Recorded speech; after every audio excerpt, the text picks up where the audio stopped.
Hi. Hello, everyone. Good morning. Good morning. Good morning. Good morning, y'all. Hello. Oh my goodness, I missed y'all. Did y'all miss me? Did you miss me? Did you miss me? Did you miss me? I'm so annoying. I know, right? I missed you guys. I chilled yesterday. I had to go get my kiddos from their mother. Okay, they had a wonderful time, wonderful weekend with her. And I don't want her to have to drive all the way here because she had to work.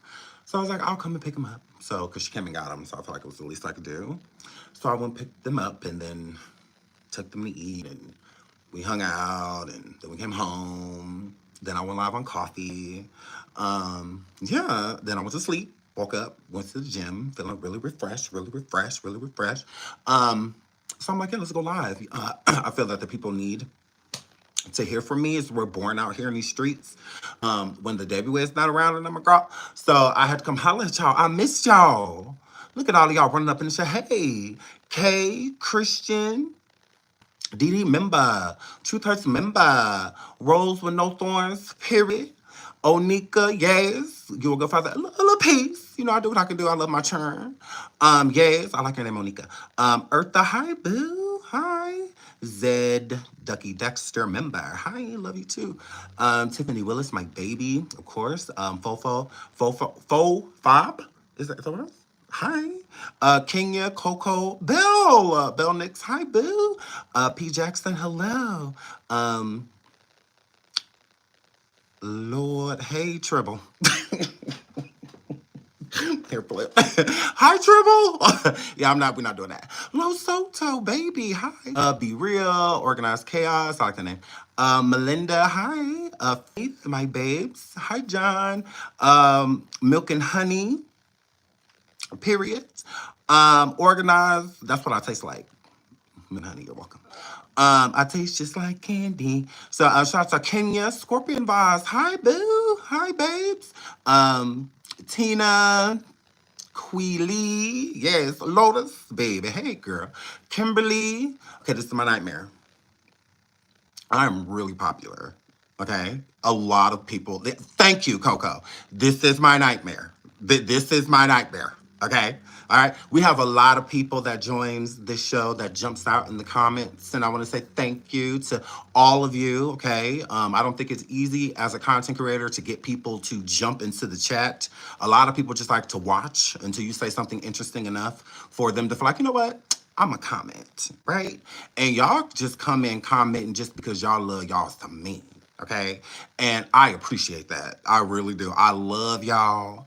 I love you. I miss you. I miss you. I really want to kiss you, but I can't. Okay, so I love y'all. I really do. It is really hard being popular Christian. Like, I don't know if people like know what, but I've been popular like my whole life. So like, this is nothing new to me. Like, I handle it very well. Periods. But yeah, it's very hard being like this amazing, right? Just kidding. But I love you guys, and I really do appreciate all of y'all love. I appreciate being able to make y'all day better. I love that y'all sit and wait around for me and be like, "Ooh, when is he going live? I want to hear from him. Ooh, I wonder what he thinks. Ooh, I wonder if he saw this." You know, type of situation. So I love y'all. I really do. Thank you for all of your continuous support. Okay, please hit the like. Please hit the like. Please hit the like, okay? So, y'all, I went and did a whole bunch of research, okay? Because I'm like, look at here, Sean. It's a lot of stuff that you don't know because it's a lot of ghetto-ness going on with this story. So we need to go get back to, like the justice and trying to figure out what happened so we can find her body and, all of that number, girl, okay? So I re-listened to this alleged brother Jarvis because I even in doing research, I don't know Jarvis to really have like a brother. Now I know he has people that he's been close to for a very long time, and he has certain family members like cousins, and stuff like that are males. But I don't really see anything on a brother. So I'm confused by that. I don't know if they just have like the description of him wrong. I don't know, or maybe he's like a brother. I don't know. But I'm still looking into that because I'm just like, okay, because obviously everyone wants to know, okay, well, who is this person. Yeah, I'm sure. I ain't never been transgender before in my life. There's nothing about that. Um, that I find intriguing, or anything like that. I am a man. I was born a man. I'm not cis. I'm not none of it. I'm a fucking dude. Absolutely correct. Born with a shaft and balls. And I've been standing in pen since I was about one and a half, two, something like that. And I enjoy it. I enjoy going to the male side of the clothing. I love that. I love when they say men, they talk about me. When I go into the clothing stores, absolutely. I don't have any stilettos, pumps. I've been in the club in gym shoes. Yeah, I don't wear makeup. I don't have any makeup. Vagina is amazing. It will always be that. Gets really wet if you're doing it right. Yeah, I love women. Men are okay.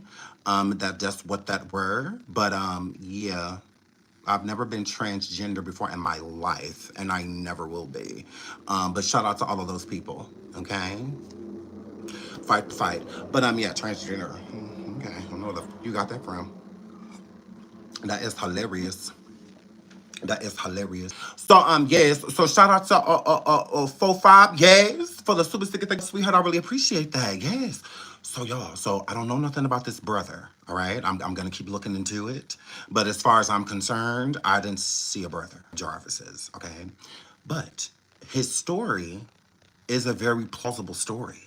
Looking back into it now, I remember hearing that NaZiyah called for a counselor at school. Okay, but the thing that I did know was that, well, because because I didn't hear the I heard the superintendent's testimony. I heard like two of the detectives' testimony. I've heard the families' testimonies, but I didn't listen to the testimony of the teacher that came forward and stated that NaZiyah had fell to the floor, like she was, on the floor, right? So I had to go get all the information. So that's what I went and did. I went and got all the information.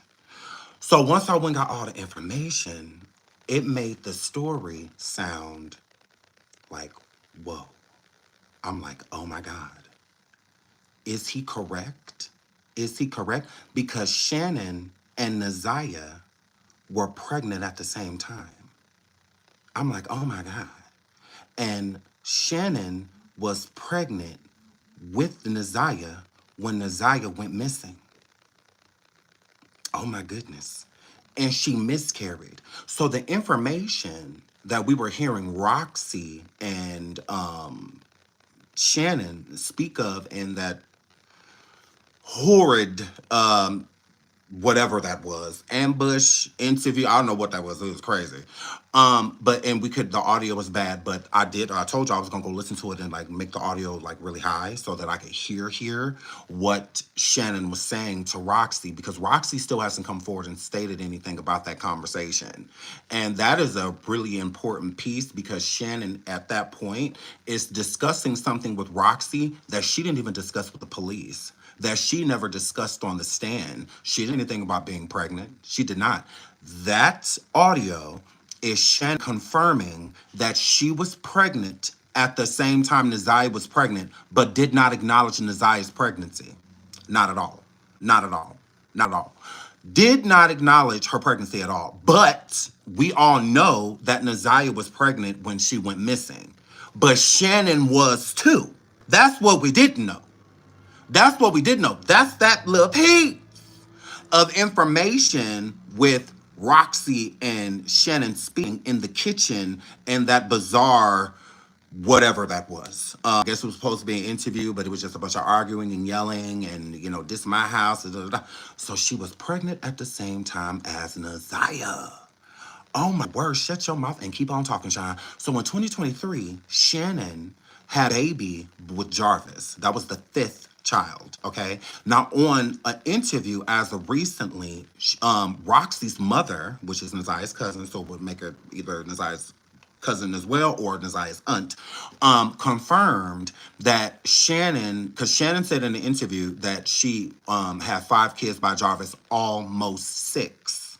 Okay, Jarvis has been locked up since last year, February last year, right? 2024. So she had almost six children by him, then that means it would have to been prior to him getting arrested last year, right? Because if she was pregnant right now, it wouldn't be by Jarvis because he's been in jail since February 7th. So if she got pregnant after that, it would be by somebody else. So she's not clearly talking about that she was pregnant by somebody else. She was pregnant by Jarvis. Okay? So that would have been almost 6. She miscarried in 2023. 2024. Girl. She had a miscarriage in 2024. Okay? NaZiyah was the when Jarvis started looking up options and stuff like that, that was in December of 2023. Okay, going into 2024, because January 9th was when NaZiyah went missing. So then when he was researching, it was the month before she was gone, right? So that means that at that point in time, Shannon and NaZiyah were both pregnant at the same time. This is why the family kept it a secret. This is why the family why even Shannon didn't say out loud that she was pregnant. Okay? That's what that were. That's why she didn't say it out loud. Because she was embarrassed because NaZiyah was pregnant at the same time, but it was by Jarvis. So what I think is Jarvis lied to Shannon and told Shannon in December that he had got rid of that baby with NaZiyah. That NaZiyah wasn't pregnant no more. Because that same month, he was looking up all the ways of, shins and, and all that stuff. So I think he lied to her and told her that he did what needed to be done. And he didn't. So that's when Shannon had to take opportunity into her own hands. She had to do this herself, okay? And she put that antifreeze and whatnot inside of that girl juice, okay? Before she went to school. And that poor baby drank it either on the way to school or when she got to school, and she wasn't feeling well. That's why she ended up falling to the floor. That's what that were. I'm like, ooh, girl, shut your mouth and keep on talking. Because I was listening to this brother's theory. So this is just a theory. I'm just saying, like, that makes sense, that Shannon took matters to her own hands. Because she found out that Jarvis was lying and that NaZiyah was still pregnant in January. So she decided to do it her damn self to make sure that NaZiyah baby was gone, girl. Because she was pregnant too. Girl. Girl, la la la la la la la la, girl, she was pregnant too. She was pregnant too. And let's get into that. Hold on. Shout out to Shanitra. Shout out to my girl Shanitra. I'll get over here and subscribe to my girl. Hold on, look, let me show y'all. Look, girl. Okay. Ooh, let me show y'all. Ooh, we messed. Hold on, we putting this together. Now, shout out to Shanitra. Hold on, let me zoom in on her name. Shanitra Speaks. Boom. Right there. Shanitra Speaks. Please subscribe. So I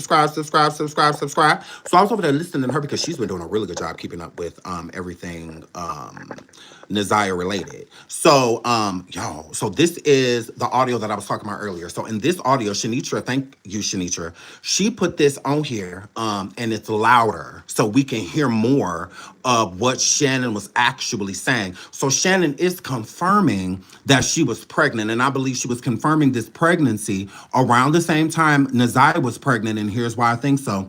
What other reason which Roxy had been asking her about a pregnancy? Like, why wouldn't that question be correlated to when NaZiyah was missing?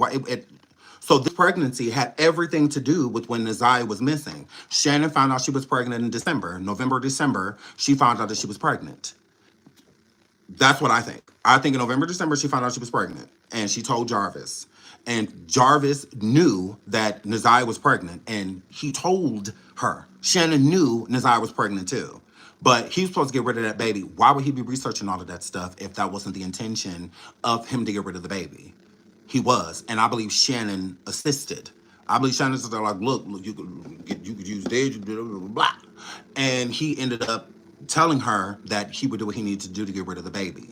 So I think that the plan Bs didn't work. I do think that he bought NaZiyah plan Bs, and I do think NaZiyah took those plan Bs, and I don't think they hit because she was too far along her pregnancy.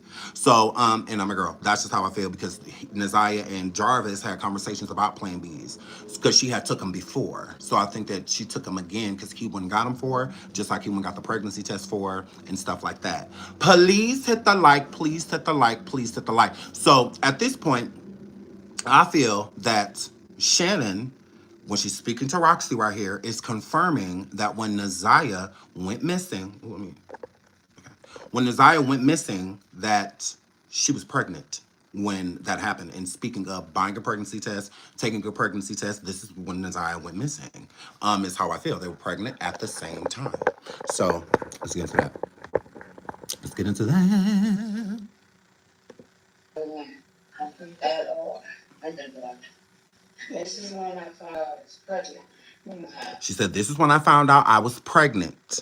Took the pregnancy test, and I asked her, "How about you pregnant?" I said that she was pregnant. Now she said, and I asked her, "Are you pregnant?" Who else would she be talking about? You're talking about NaZiyah, but you are confirming that you were pregnant and that you were asking her if she was too. Okay? So you confirmed right here that when NaZiyah was pregnant, you were too. Yeah. So she did. So I said, I'm doing her pregnancy. Yeah, okay.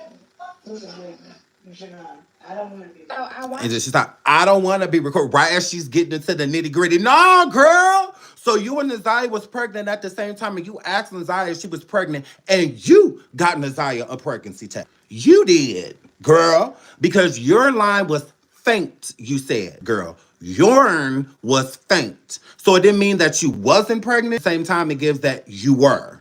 So that's what you're trying to allude right there. That you were pregnant at the same time she was. Now let's listen to Shannon, Roxy's mother, confirm that Shannon had a baby in 2023 and that she had a miscarriage after the baby, which would have been 2024, the same year NaZiyah went missing. The podcast that Roxy and I believe her cousin were on when her cousin came out and talked about the essay that happened to her at the hand of Shannon and her twin. Yeah, Sierra made an attempt to confront them and they kind of just, swept it under the rug. Yeah, we're here for you, cousin. We need to talk. I thought that she had mentioned something that NaZiyah and Shannon were pregnant at the same time. She said, and I know Janelle was on another podcast with Community Advocate. It was saying that she had 5 children. It was almost 6. Was she pregnant at the time that she went missing? Was Shannon pregnant at the time NaZiyah went missing? Yeah, I believe she had a baby in January 2023. And then? Okay, so the year prior. Because she had the last baby, it looked like, from her Facebook in January of 2023. Right, so she would have had 5, and then I believe Shannon miscarried 1. And then Shannon miscarried 1, okay? So again, at that time in 2023, would have meant that Shannon had 5 kids. She had her baby in January, I believe, January 2023. She had her baby. So her baby, that's why her baby too, that baby was just born the year before NaZiyah went missing. So then NaZiyah goes missing in January. She miscarried. So Shannon miscarried in January or February is when she had a miscarriage. And those are around the same time frame that NaZiyah went missing. Now, if you listen inside of which we're going to say, the theory, and I'm going to say theory, what this male that's allegedly Jarvis's brother, again, that has not been confirmed. But in his theory, or him saying that he heard that this how it happened, whatever. He stated that Shannon and NaZiyah had got into a fight. That NaZiyah was brought home that night after leaving the shop with Jarvis around 8 or something like that. When they got back to the home, Annette's home, where Shannon was and where Annette lives and NaZiyah lived, that there was a physical altercation. Did she miscarry in that physical altercation? If this happened, if what he says is true, it's a possibility Shannon could have lost the baby during that altercation with NaZiyah and whatnot. So I'm like, a lot of this stuff is like kind of making sense, connecting dots. When he states that Shannon gave NaZiyah something before school, I never even thought of that. Because Shannon admitted she was the last person to see NaZiyah. She said, I was the last person to see her, like before she went and got in the car with her grandma. So that means in the house, you were the last one to see her. So you could have easily put some stuff in that girl drink, and y'all did have locks on refrigerators and stuff like that. So I highly doubt that NaZiyah packed her own lunch or anything like that. If she took a lunch or anything like that, I'm sure you controlled the food because it was so many people inside of that house.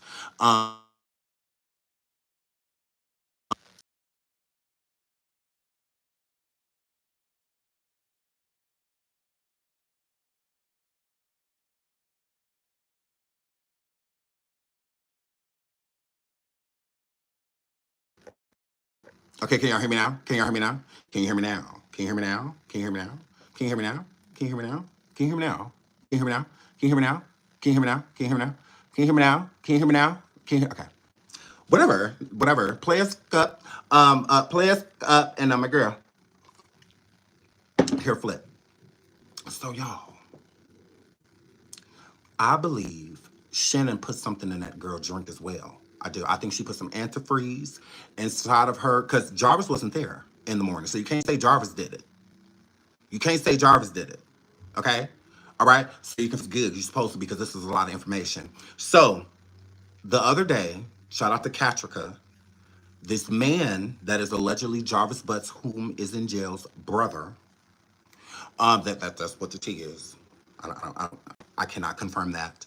But he has this theory because he was told from, I don't know, close family or Jarvis himself or somebody close to Jarvis, the Jarvis's girlfriends, that Shannon actually took NaZiyah's life. Okay, and in part of his theory, he states that when NaZiyah had first got to school, while she didn't feel well, and all of that, is because Shannon poisoned or put antifreeze, red antifreeze, in this girl. Okay, and then the girl fell ill at school. So I believe that. Now he didn't word it exactly like that, but based off of hearing what he said and putting two and two together and then hearing that because I wasn't putting in the theory of Shannon being pregnant. Shannon was pregnant. So it's not the she don't want her niece to have a baby by her dude. It's that I'm pregnant by him right now too. You know, like how that looked both of us. So it was very dire, you know, that she get rid of that baby. Like we're not about to be pregnant at the same time, at the hospital at the same time, giving birth at the same time. And I'm like, no, dude, that baby gotta go. That baby gotta go. So I believe Shannon, because Shannon was jealous of NaZiyah. And I'm not saying jealous like she wanted to be her, jealous at the fact that NaZiyah was getting something that she felt belonged to her.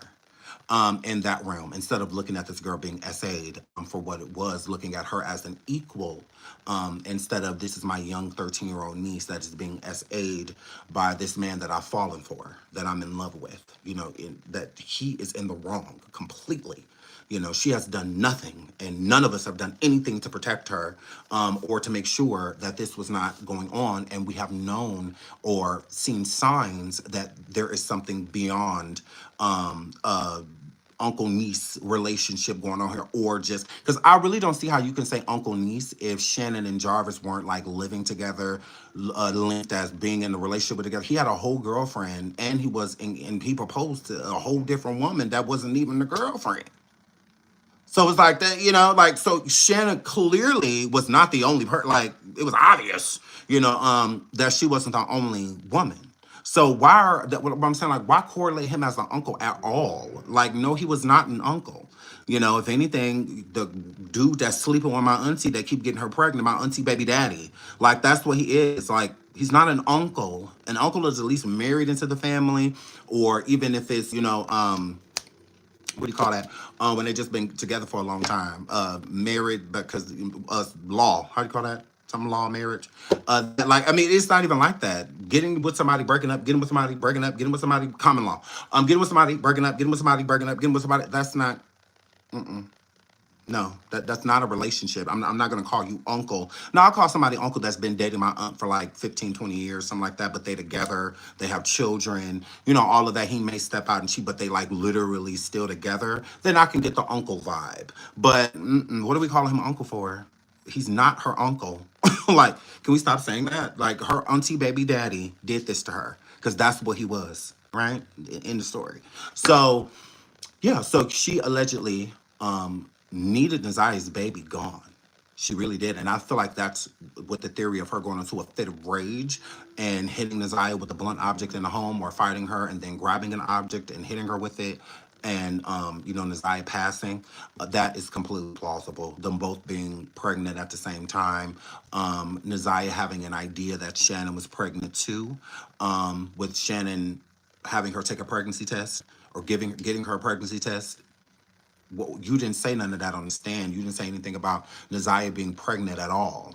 And that's the crazy thing about it, is how March 7th is the next day of the trial date. That's the crazy thing about this, is because you said on the stand, Shannon, that you saw nothing more than an uncle-niece relationship. So if you saw nothing more than an uncle-niece relationship, do uncles normally get their nieces pregnant? Do aunts like you have to normally go and buy your niece a pregnancy test to see if she's pregnant by somebody that's just her loving uncle? Because that doesn't happen. Loving uncles don't do that. Loving uncles don't take advantage of children, and Dewey did. Loving uncles don't do that. So it's like, what are you talking about? Because either way, whether you're talking about when NaZiyah was 11 and y'all took pregnancy tests together, or 13, crazy. Because again, if Shannon wants to say, I wasn't talking about when NaZiyah went missing, that I was pregnant and that I had my miscarriage. That was the year before. Think, Shannon had her baby in January. So if NaZiyah was pregnant while she was pregnant, then NaZiyah would have been 11, and you getting an 11-year-old a pregnancy test. From what I gather, you're definitely talking about around the time she went missing. She was 13, and you got her a pregnancy test. Not when she was 11. So, because either way, it was horrible. Like, either way. So I would hope to think that you weren't buying an 11-year-old a pregnancy test and knowing who she's pregnant by. If she's pregnant, if it say yes, he the baby daddy. My baby daddy, the baby daddy. Like, what? So yeah, either way, 13, 11, either way. So, but I believe that because she had just had that baby in January, so I don't think she got pregnant right away. I think that it happened later on within that year. And she found out she was pregnant, and NaZiyah was pregnant too. And Jarvis lied to her in December and told Shannon in December that he got rid of the baby. And she found out that NaZiyah was still pregnant. So she took matters into her own hands. That's why she was so upset and allegedly went into a fit of rage with NaZiyah being pregnant. I think when NaZiyah came home and he brought her there and she still wasn't gone, or she was still, still like pregnant. Look, I think that enraged her. Like, I think she probably did get really angry and attacked NaZiyah. And it makes sense why Jarvis is not saying that, because he has everything to do with it. He can't say the story of him still not being involved. Rather, he took her life or not. You were present. You were there. You helped move the body. All of that. So, is there proof she was pregnant twice? Technically, yes. And I say that because I believe the first pregnancy text messages were in 2022 about thinking she was pregnant. I think they were in 2022. Yeah, I believe in the text messages, the first time talked about being pregnant and Plan B was in 22. But I think that they may have effectively gotten rid of the pregnancy with the Plan B pills because they caught it soon and did what they needed to do. And I think he probably made her take way more than what she needed to take to really make sure that it was effective. So yeah, I do think that. So that's what I say. Even if Shannon's trying to correlate and say like, no, I was talking about. So when she was 11, you was doing this. You were walking up to an 11-year-old asking her if she was pregnant, and you did nothing about that. Nothing. So either way, but that's why I feel, because Roxy, her questions would have been more suited towards when NaZiyah's missing, because why would she care about anything before that? Why would Roxy want to discuss anything about NaZiyah missing? Anything prior to NaZiyah missing, like 2023 or 2022? Like, why would that even be an interest of Roxy? But I don't believe Roxy asked her a question about the pregnancy thing. It feel like it kind of more just like came out. That's why I said like that guilty conscience is really eating at her. I think it kind of just came out, and then Roxy kind of just let it flow, and just like, oh, okay, well, it looks like we may be getting somewhere a little bit here. Because she never discussed anything about a pregnancy on that stand, besides that she had 5 kids by him, Shannon. So I found that very intriguing. That she hearing the audio closer. It's a lot of it to me still is a little bit inaudible, but overall, you clearly hear her state that she was pregnant when she took that pregnancy test. So yeah, they were both pregnant at the same time in 2024. When NaZiyah went missing January 9th, 2024, she and Shannon were pregnant by Jarvis, and Shannon miscarried. Boom, which gives her way more, because if the judge knew that Shannon was pregnant at the same time as NaZiyah, I think that that would open up a whole new can of worms into motive when it comes to NaZiyah missing and somebody doing something to her, to take her life and the baby, and whatnot. Shannon would have a lot of motive towards wanting to get rid of that child, and NaZiyah too. So yeah, even more motive than Jarvis at that point when, Jarvis' background, everybody know what they need to know about him.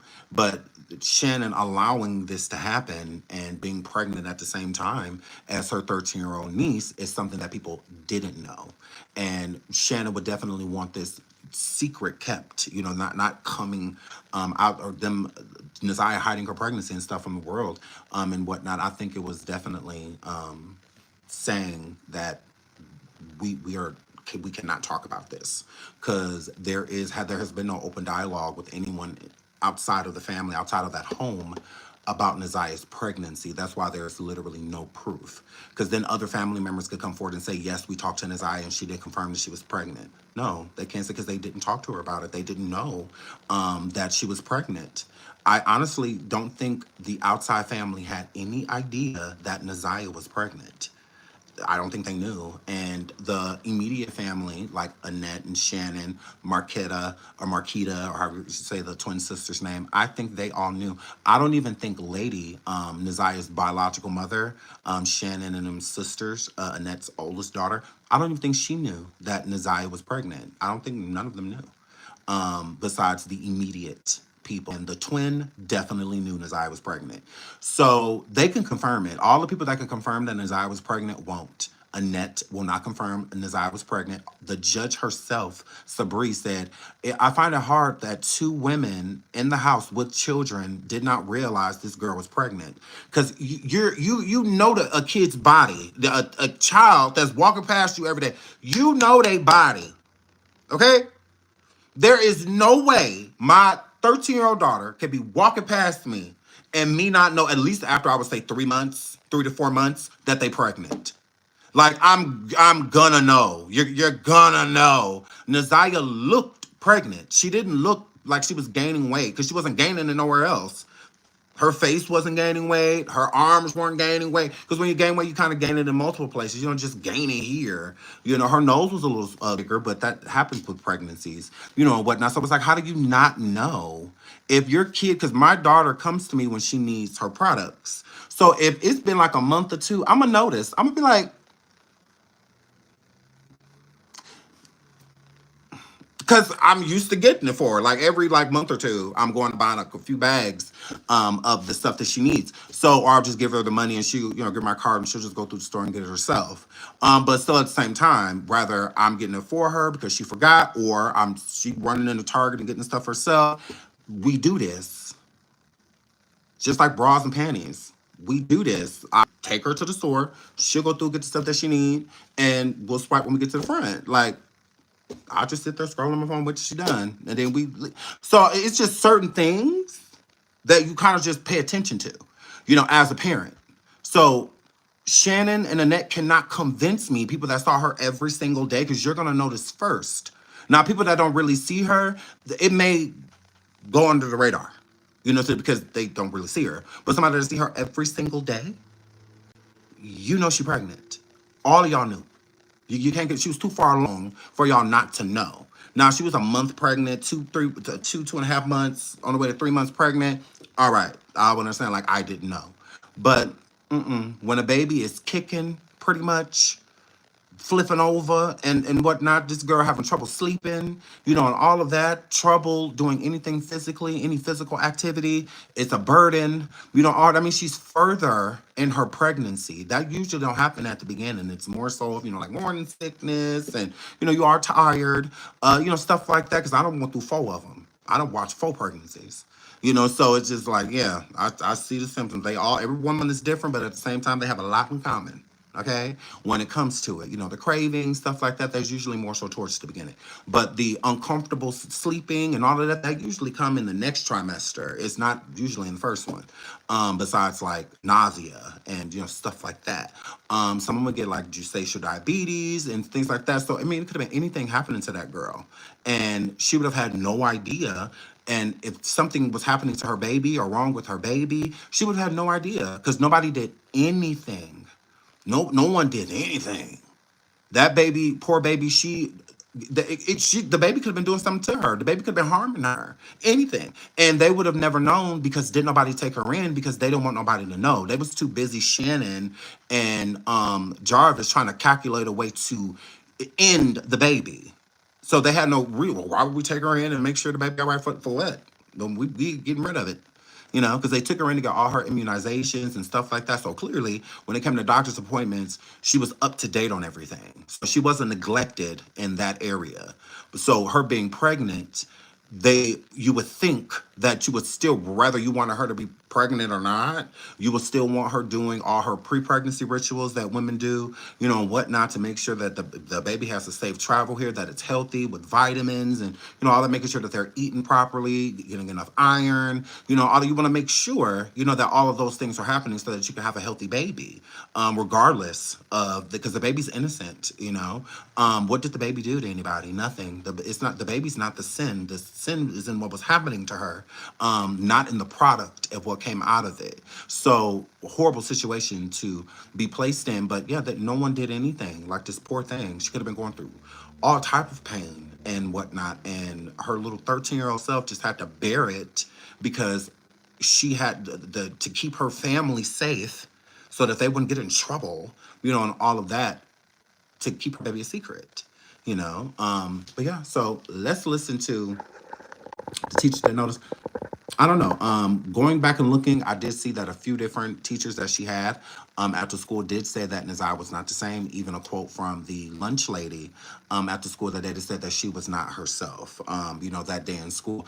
And I think that speaks volumes of her not being herself, because the text messages stated that Jarvis was supposed to pick NaZiyah up from school. Before 3, Jarvis was supposed to be outside to pick NaZiyah up. Okay. NaZiyah sending those text messages about being basically in pain and not being able to um, do like gym class and stuff like that. I think that NaZiyah was in a lot of pain. I think pregnancies are painful. They contractions, stuff like that. Those are painful. They're really and she's a 13-year-old girl. A 13-year-old going through, because she don't know what a contraction is. She don't know how to, does she know how to spell it? Barely. So a 13-year-old sitting in a room going through horrible, but like Braxton Hicks, anything, who knows? 'Cause everybody's pregnancy is different. When you're going into early child labor, and things like that, that day in class, she could have been going into a labor and whatnot. Because you can go into labor without the water breaking. The labor can happen before the water breaking. The water breaking can happen later, or they break the water themselves, when you get to the hospital. So, yeah, so I mean, she could have been going through anything. So she could have been at the point where she was just like, you know what, I agree with you. Like, let's get rid of this. Like, this, I am hurt. Like, this hurts. Like, I'm so scared. I just, so she could have been there. That she could have been to the point where she was like, I'm really ready to get rid of this baby. I just think it was the methods of going about it that I don't think she would have agreed with. So when Jarvis didn't pick her up from school, I feel like Jarvis didn't pick her up from school because he knew what happened to her. He knew that Shannon put the antifreeze in there. And I think he chickened out on picking her up from school. So then she got on the bus and went to the place that they were supposed to meet, which I think that place was at the house. I think it was at the house because he was supposed to pick her up from school. Those text messages, he was supposed to get her by 3. I think he chickened out. I think he got scared. I think he got nervous because he didn't know exactly what was going on. So and also the counselor, her wanting to speak to a counselor, hearing that she fell ill at school, because that's what happened. She did fall ill at school. Everyone said, the people that did see her on a day-to-day basis at school said that she was not herself. Even to the lunch lady and at least 2 teachers came forward and said, like, yeah, no, she was definitely ill. Like, it was something going on with her, that day. Like, she wasn't, she wasn't herself. So when she didn't get picked up by Jarvis, this is why I think she went to the crib. I do. I think she went to the crib, and I think that he picked her up from there. She came outside, got in the car with him and King, and left. I do feel that way. And this theory could very so much be plausible, about NaZiyah being sick throughout the day. They did not show any hotel footage of NaZiyah coming in that entrance with him when he booked the room. He went in there by himself. He did.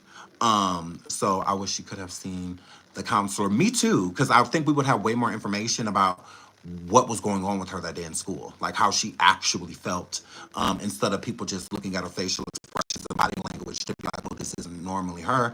She's normally more giddy or happy, or more excited. But today it's just like, that's just not her. She's been really quiet. She was sitting a lot. One of the teachers stated that she pretty much like rested on the floor, not like she passed out or anything like that. No, but it was more so like, I just gotta, like I just gotta lay down, like I just can't do this, and that's a sign of pregnancy too. So I don't know if it was her stomach hurting because of what was happening to the baby inside of her, or if it was just because it was what was flowing through her system.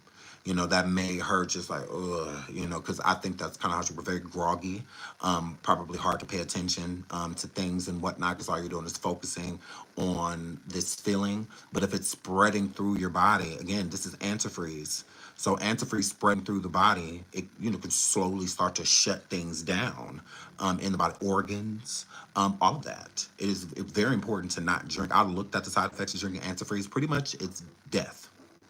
Pretty much, do not consume at all, whatsoever. So yeah, and it was alleged that they used red antifreeze, that the color was red, so that would definitely blend with like a fruit punch. If she drinks something like that, it would definitely blend very easily with it to where you wouldn't notice, even with the color discoloration of it. You wouldn't really notice if you're already drinking something close to that color.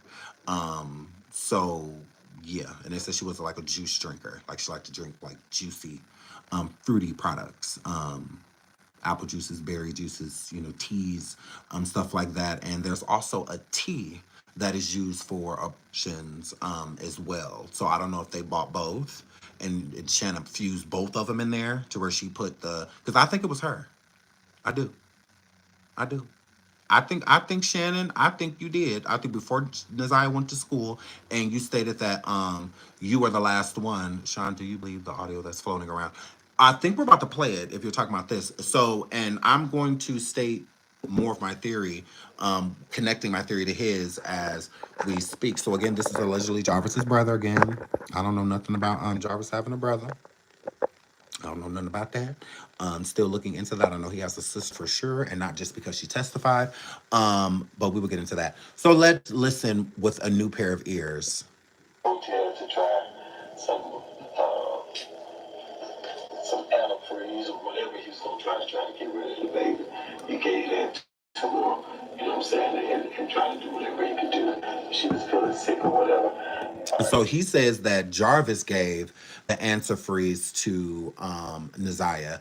I don't think it was Jarvis, because Jarvis was not at the house on the 8th, or the 9th, the morning of NaZiyah leaving. There was nothing said about NaZiyah not feeling well, and from what is gathered, if they were together on the 8th, it was during the day. So NaZiyah would have been sick that day before at school too, and no one stated anything on the 8th about her, falling to the floor or anything like that, or requesting a counselor, or anything. And here's the thing, from the testimony, if I pay attention to the testimony, sorry, if I pay attention to this teacher's testimony, NaZiyah did not request a counselor. NaZiyah requested a nurse. NaZiyah's initial request was for the school nurse. Okay? The school nurse did not come to NaZiyah, so she asked for a counselor. She was just wanted, poor thing just wanted somebody, you know. But that's what she requested. Because if you fall into the floor and stuff like that, why would you want to talk to a counselor? Like, if I wasn't feeling well, falling to the floor, why would I want to talk to a counselor? What the? No, where's the nurse? Can I go to the nurse? From what he was stating in his testimony, NaZiyah requested a nurse, the school nurse, not a counselor.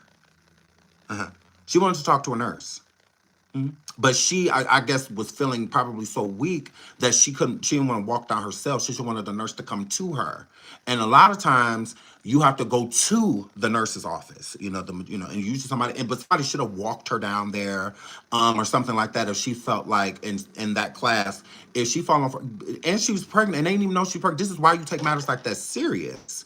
She's falling to the ground or on the ground and feeling like she can't get up. There's a reason behind that. And this is a child. Get her to the nurse. That's the least you could do. If you feel like she's faking or whatnot, let the nurse determine that. But yeah, at least you did your part. Now, see, that's neglect. That's why I said everybody failed her like that day. Everybody failed her.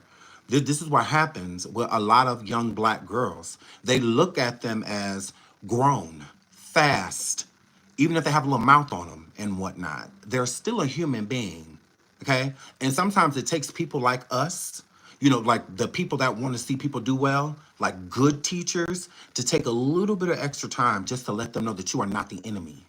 You are not. Most kids are defiant of anything that states rules. Anything that says that they can't do this, they're going to rebel and be defiant towards it because a lot of them can't do it at home.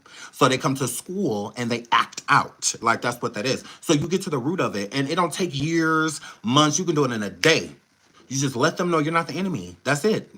Not kissing their arse or anything like that. Instead of just being short-tempered, you deal with this student whether you like it or not. So you as the adult, are you going to make this easy or are you going to make this hard?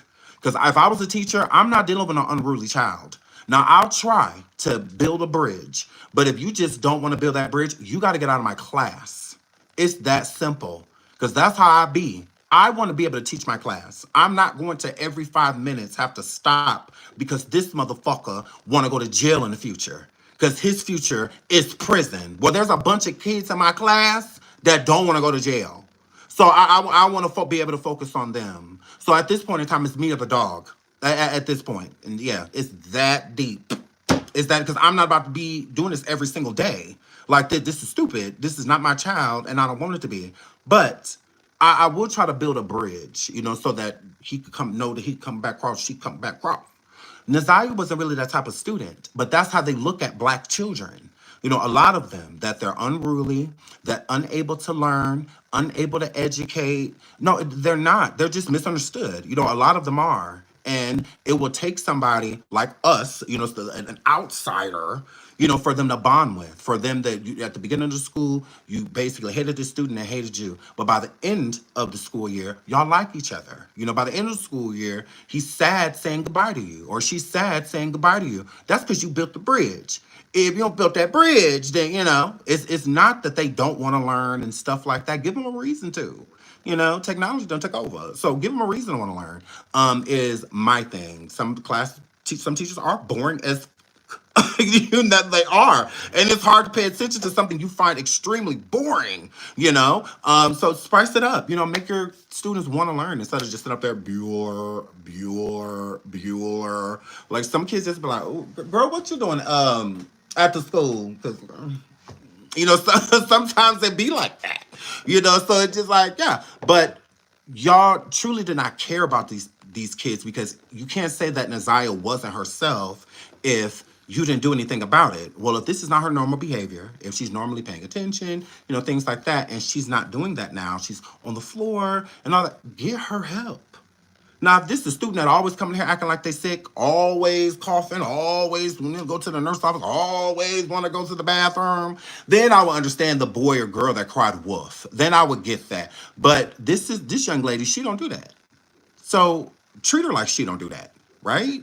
But she originally requested a nurse. She did not request a counselor. Correct.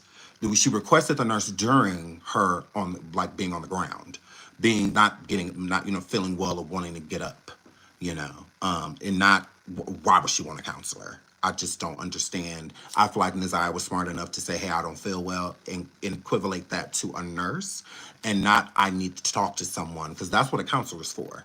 A counselor would have came down there, they would have took him to the nurse's office. Maybe that's why she asked for a counselor so that she could get escorted to the nurse's office, something like that. But maybe felt a little bit better as class ended and was just like, oh, maybe I can do this, because she spent the whole day in school. She walked to the bus by herself, and all of that stuff. So I think it was a back and forth thing. So I don't think at that point she may have consumed a whole lot of it. I do think that when Jarvis picked her up, that he did probably give her more.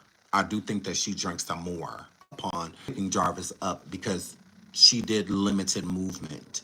The woman that saw her when Jarvis and King came out to fix the car on January 9th, and had NaZiyah with them, she was just introduced as NaZiyah, but she didn't say that they had like a dialogue or anything. Like more so of this just a niece, so she wasn't doing too much talking. I think that's also a sign of not feeling well. That something was wrong with her if she wasn't doing too much talking. Mr. Jarvis's sister said that she saw NaZiyah, and NaZiyah pretty much just sat in the truck the whole time. She's sitting, was she lying down? Like I think those things are very specific too. Looking back on the incident, was she like laying in the truck? How was that? I think it was a lot going on that day. Poor thing. She it just sounds like she went through hell. But yeah, so let's keep watching or listening, I should say, to this alleged Jarvis's brother.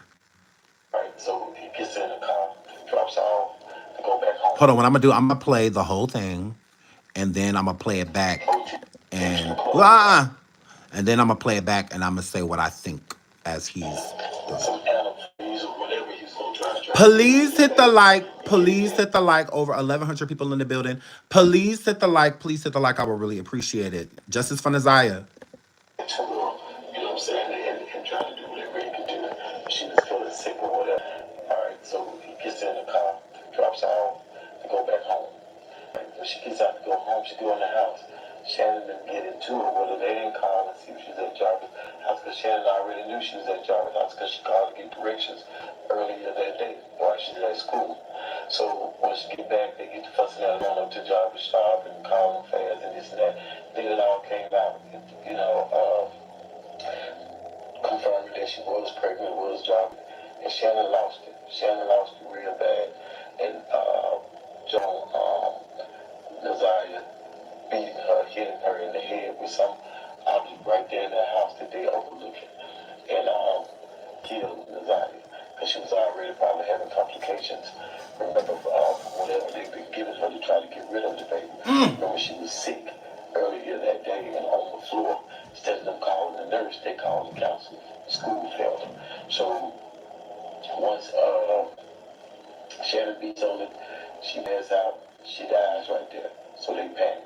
So they get her, the twin sister help Shannon get her into the mama car, and they go and meet Jarvis. Meet Jarvis out there by where the other girlfriend lives. And Jarvis was going to all these different houses at his different girlfriend house, establishing his alibi. Because he knew what had happened between her and Shannon, and he had nothing to do with it, but knew that he was also the last person seen with her and probably would be questioned about her being unalive. So once Shannon and the sister go out there to meet them out there, they get rid of the body, right? So once they get rid of the body, he tells them, bring some extra clothes or whatever. So you get rid of the body and they throw those extra clothes out, which is working. And I don't understand how that's working, because we know what she had on the day at school. We know what she left, got off the bus with clothes she had on. But they threw out some different clothes with limited amount of blood and stuff on it. Why? Because they only took their jacket off of her. The jacket off of her,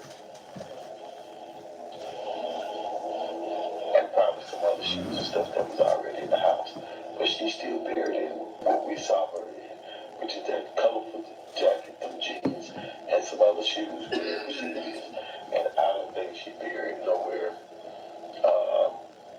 where she can't be found because they somewhere else and make people go search in the opposite direction. So she is deceased, but she was killed by Shannon. Please hit the like. Because of her jealousy or whatever she had going on with Jarvis. And at the end of the day, the mom and the sister knows what Shannon did, and they're not protecting Jarvis, they're protecting Shannon. And Shannon hoping that Jarvis don't snitch on him, but he's not going to tell until after they try and convict him of the murder. He see the difference between the time. Remember, his lawyer said they're not going to contest and fight the fact that he had inappropriate relations with her. Okay, go ahead and bound it over. But what we are fighting is murder. Why? Because there's no body.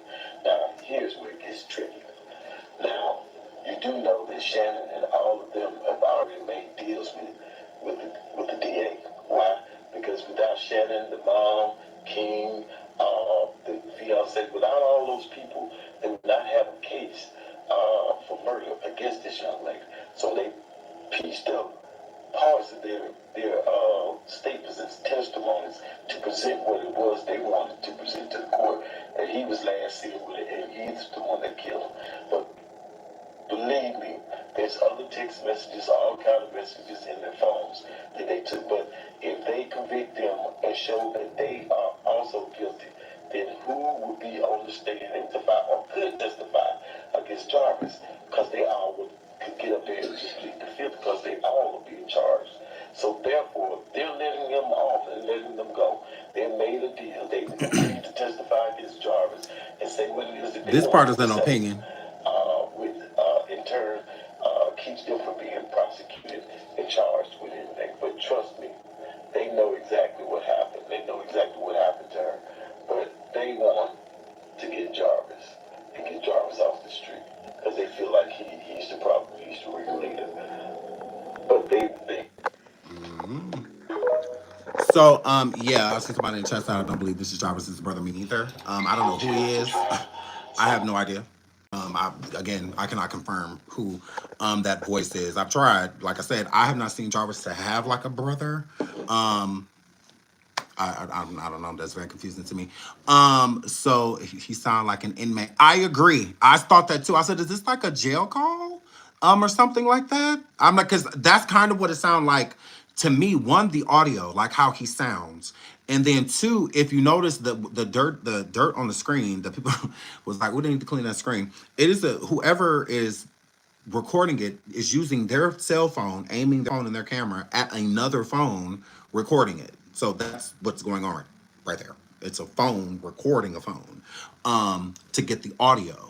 So the audio coming from that phone, I feel like somebody was talking to somebody from jail and they recorded the conversation and then wanted to get it live by going live on TikTok. That's why I said it is Katrika. Do she know who the person is? Like, or is this, did she speak to this inmate herself? Because I agree. I'm like, did she speak to, that's not like somebody in jail. Is that like a cellmate or something? Or somebody that he's talked to at jail? Because I don't think that's his brother. I don't see nothing about a brother, about Jarvis having a brother. Sister, yes. Brother, no. I'm like, Now, he does have close cousins, but those are his cousins. I'm like, yeah, brother, where's brother? I don't see no brother. But, yeah, I can't confirm that. But I do think that a lot of what he was saying sounded like an opinion, versus some of it sounded like he was told. And then a lot of it was just him thinking like when he was talking about Shannon and him working with the DA and stuff like that and prosecution. I think that's like opinion, him stating, because there would be no reason. Shannon, if prosecution was going to use her, that's what they would use her for. They would use her to pin Jarvis. They would use her testimony against him by her coming forward stating what happened if they were going to give her a deal. Because she is complicit. She's involved. She's an accessory. Rather, she took NaZiyah's life herself, or rather, Jarvis did it. Because at this point, these are theories. We still don't know any of this stuff, if any of this is real. Now, it does sound real. It's plausible. That's why I have an interest in it, because this is something that makes sense. You know, not her going out there. They Jarvis took out there and fed the alligators and all of this. Like everybody trying to hit on that bullshit. Oh, that sounds stupid. But when it comes to this sounds real. Okay, he states that when he says that Jarvis took NaZiyah back to the home, that makes so much sense. So much sense. And I think that he took her back to the house after he got the hotel. So Jarvis went and got that hotel room around 9:30, and then left that hotel with her in the car and went back to Annette's house. Because again, NaZiyah did not spend the night out. She did not spend the night out. She didn't do that. She always at home. So he had no intention of keeping NaZiyah at that hotel. I don't feel like Annette would have allowed that to protect herself. I don't feel like she would have allowed that. Not at all. Not at all. So I believe, just like he normally would, take her back home. Because again, Annette testified even to the fact that he would take her to the shop with him, and so that she could clean the shop, you know, and he would bring his daughter too. But he would bring NaZiyah with or without the daughter. So, but he would bring her back. He would return her. He wouldn't keep her overnight. He wouldn't go get in a hotel and they would spend the night in. That was not going on. There's no record, anything like that of NaZiyah spending the night. I mean, that could have happened, but as far as we know, it didn't happen. So he would have returned her. So that night, after the hotel, him checking in the hotel, I believe that the hotel originally was supposed to be his alibi and where he said he was when NaZiyah's baby passed away, not NaZiyah. And I also believe that he took NaZiyah back to Annette's home, because that's where she lived. And there was a confrontation. There was a confrontation between Shannon and NaZiyah. But what we didn't know, because I would be thinking before, like, well, why would that happen? But hearing that Shannon was pregnant at the same time as NaZiyah, I can understand an altercation. I could see that happening. I could see, because Jarvis is a fucking liar. And I could see Shannon confronting NaZiyah, because I've seen videos too of Shannon taking NaZiyah to fight for her, making NaZiyah go fight girls, younger girls and whatnot, for her. So using NaZiyah as an attack dog.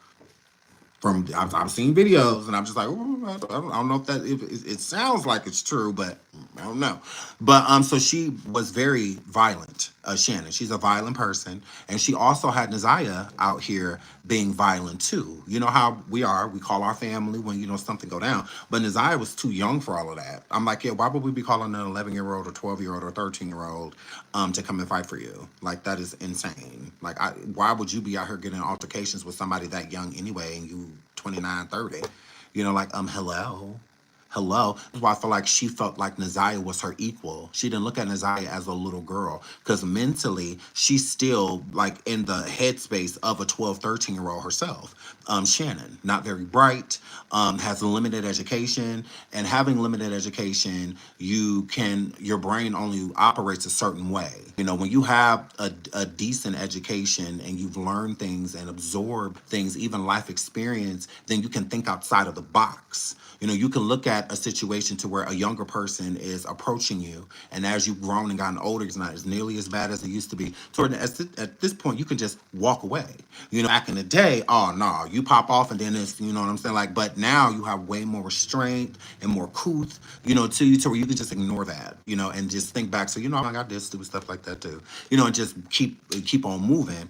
But a person like Shannon, no, she's still stuck in that mind frame. So if a 14-year-old pops to her, she'll fight her. She'll go after her. If a 14-year-old, 15-year-old was trying to sleep with the dude that she was with, she gonna look at her as an equal. She's not gonna look at her as like, oh, why are you trying to sleep with somebody 13, 14 years old? Like, what is wrong? She's not gonna look at it like that. Because in her mind, that's how old she is too. So NaZiyah's her equal, you know, like homegirl, because that's how they hung out at times. But when she found out that I was sleeping with Jarvis, was the switch flip of the relationship, is how I feel. And she started to resent NaZiyah and started to isolate NaZiyah and started to not like NaZiyah, is how I feel.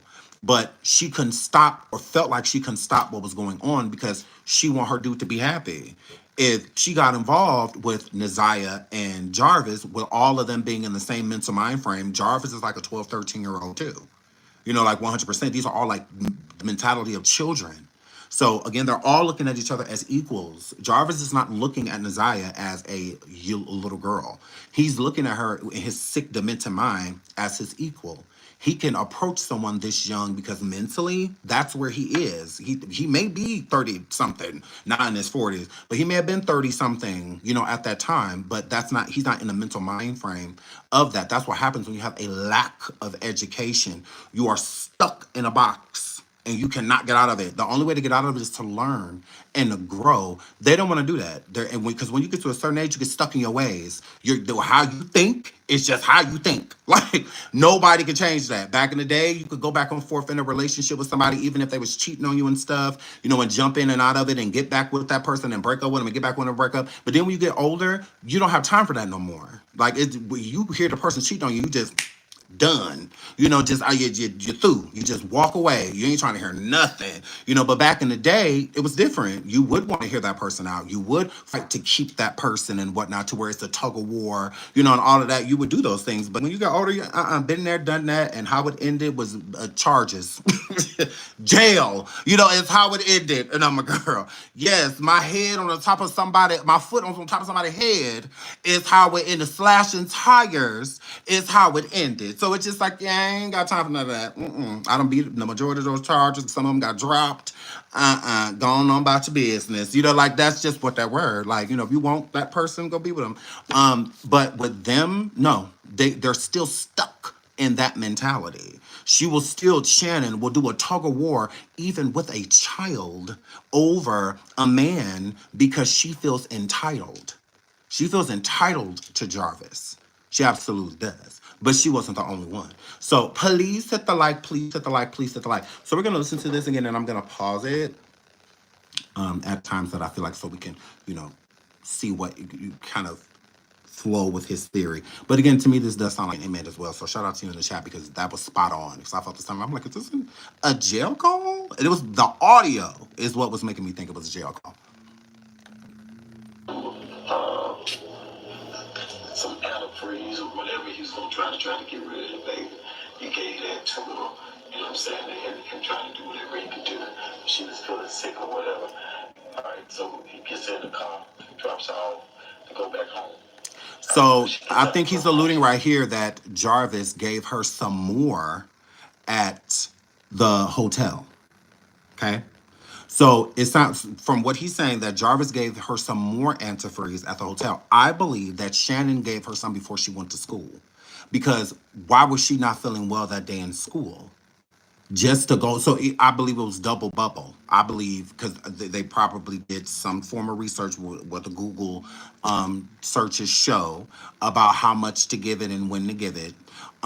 So I believe that maybe Shannon gave her some before she went to school, put it inside of her drink. And then when she got out of school, Jarvis was supposed to pick her up. And that's why I feel like he chickened out.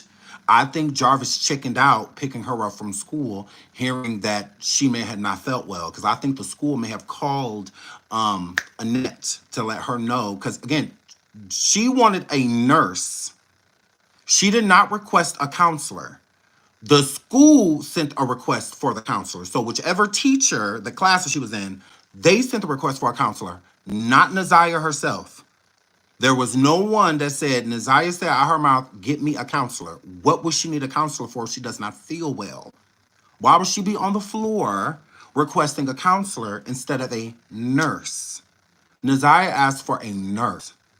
So I believe that they sent a call for a counselor. And whether the counselor was going to take her to the nurse or, you know, or just talk to her before she go, I don't know. But I just don't understand why they would call a counselor instead of a nurse if she wasn't feeling well. So that's the ball dropping on the school. That's the ball dropping on the school. Y'all dropping the ball when she said that she needed to speak to a nurse. I just do not feel that NaZiyah asked for a counselor. That's dumb. Anyone know, you could be a 4-year-old would ask for a nurse. A 5-year-old would ask for a nurse. They're used to going back and forth to the doctor. Parents take their kids back and forth to the doctor. So nurses is a word that you hear. Nurse, doctor, dentist. These are words you hear. So if a person tooth hurt, yeah, they may request a nurse, but they know it's going to end up being a dentist because that's what dentists do. Dentists deal with mouth. Nurses ain't gonna do that. Here, take this ibuprofen and go on back to class.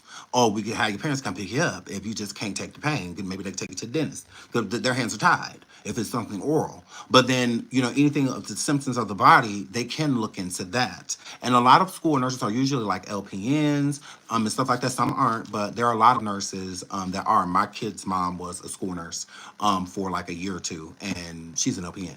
So there are, they know what they're doing. Like when your kid goes to the nurse's office. So and the nurse I don't know how we're everywhere else, but if my kid goes to the nurse, the nurse always texts us.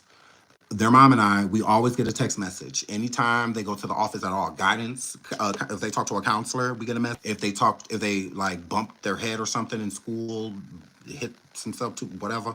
If they go to the nurse's office at all, she always texts and they'll tell you what happened. Like my son, he was in gym and I don't know, he got hurt in gym, but he fell, but he was fine. And he had like an abrasion like on his arm and whatnot. So she told me about the abrasion, where it was, and all of that stuff. And he said he was fine, sent him back to class. So yeah. So and sometimes they call, like if it's something major or like if they're sick, temperature high, they'll call. And have you come and get them. So, because I've had to do that too. So again, her not going to I wish she would have went to the nurse because then the nurse could have figured out what was wrong with her. If her temperature was too high, or something like that, also would have been able to figure out she was pregnant. Because I think that's something the nurse would have gathered. Because if you're saying your stomach hurts and whatnot, they usually want to, feel in your stomach, your abdomen or somewhere that you can tell them like where it hurts so they can determine what it might be and whatnot. So I think that the nurse probably would have figured out she was pregnant. I think that. I sure do. That they would have been figured that out. I mean, you would assume that a nurse would know when someone is in front of them pregnant. So, yeah. So I find that suspect. But I do agree with him. I believe Jarvis probably did give her more at the hotel or prior to the hotel at the shop when NaZiyah went to the store. Maybe he put some more in whatever she was drinking and she didn't realize it. I really don't think it's something that they would have did because, again, a person is not going to knowingly drink something that hurts them, that will harm them. So even if Jarvis told her, like, if you drink this, it's going to get rid of the baby and whatnot, I don't think he said that to her. I don't. I think that they tricked her into drinking it. Shannon put it in her drink before school. And when you go to drink something, you're not gonna, most of the time, we're not like this. I mean, unless it's somebody that prepared it for us that we don't know. But we're not gonna be like, and make sure that I don't taste weird. No, normally I just made this coffee. I'm just gonna drink it, like I'm not gonna think too much of it. And it's a hot drink, so a hot drink you're gonna drink in precaution. But a drink that's cold, you're just gonna drink it. Like you're not going to, and that's enough to get into your system for you to swallow, a good gulp, to get it down, and then swallow another one, and then start to realize that this don't taste like it should taste, or it's making something like your throat's warm, or something like that. It's gonna make you stop. So you're just gonna think like, "Ooh, this tastes funny," or so you just put it to the side. You may even keep drinking it, if you're not paying attention. You may keep drinking it. So that's easy for her to have done, and then over time, within an hour or two, pass, and then it starts to affect her. As time starts to progress more, because again, she hasn't consumed a lot of it within that time. So I feel that Jarvis had to finish the job. He had to keep going. He was supposed to pick her up from school to finish, and he chickened out.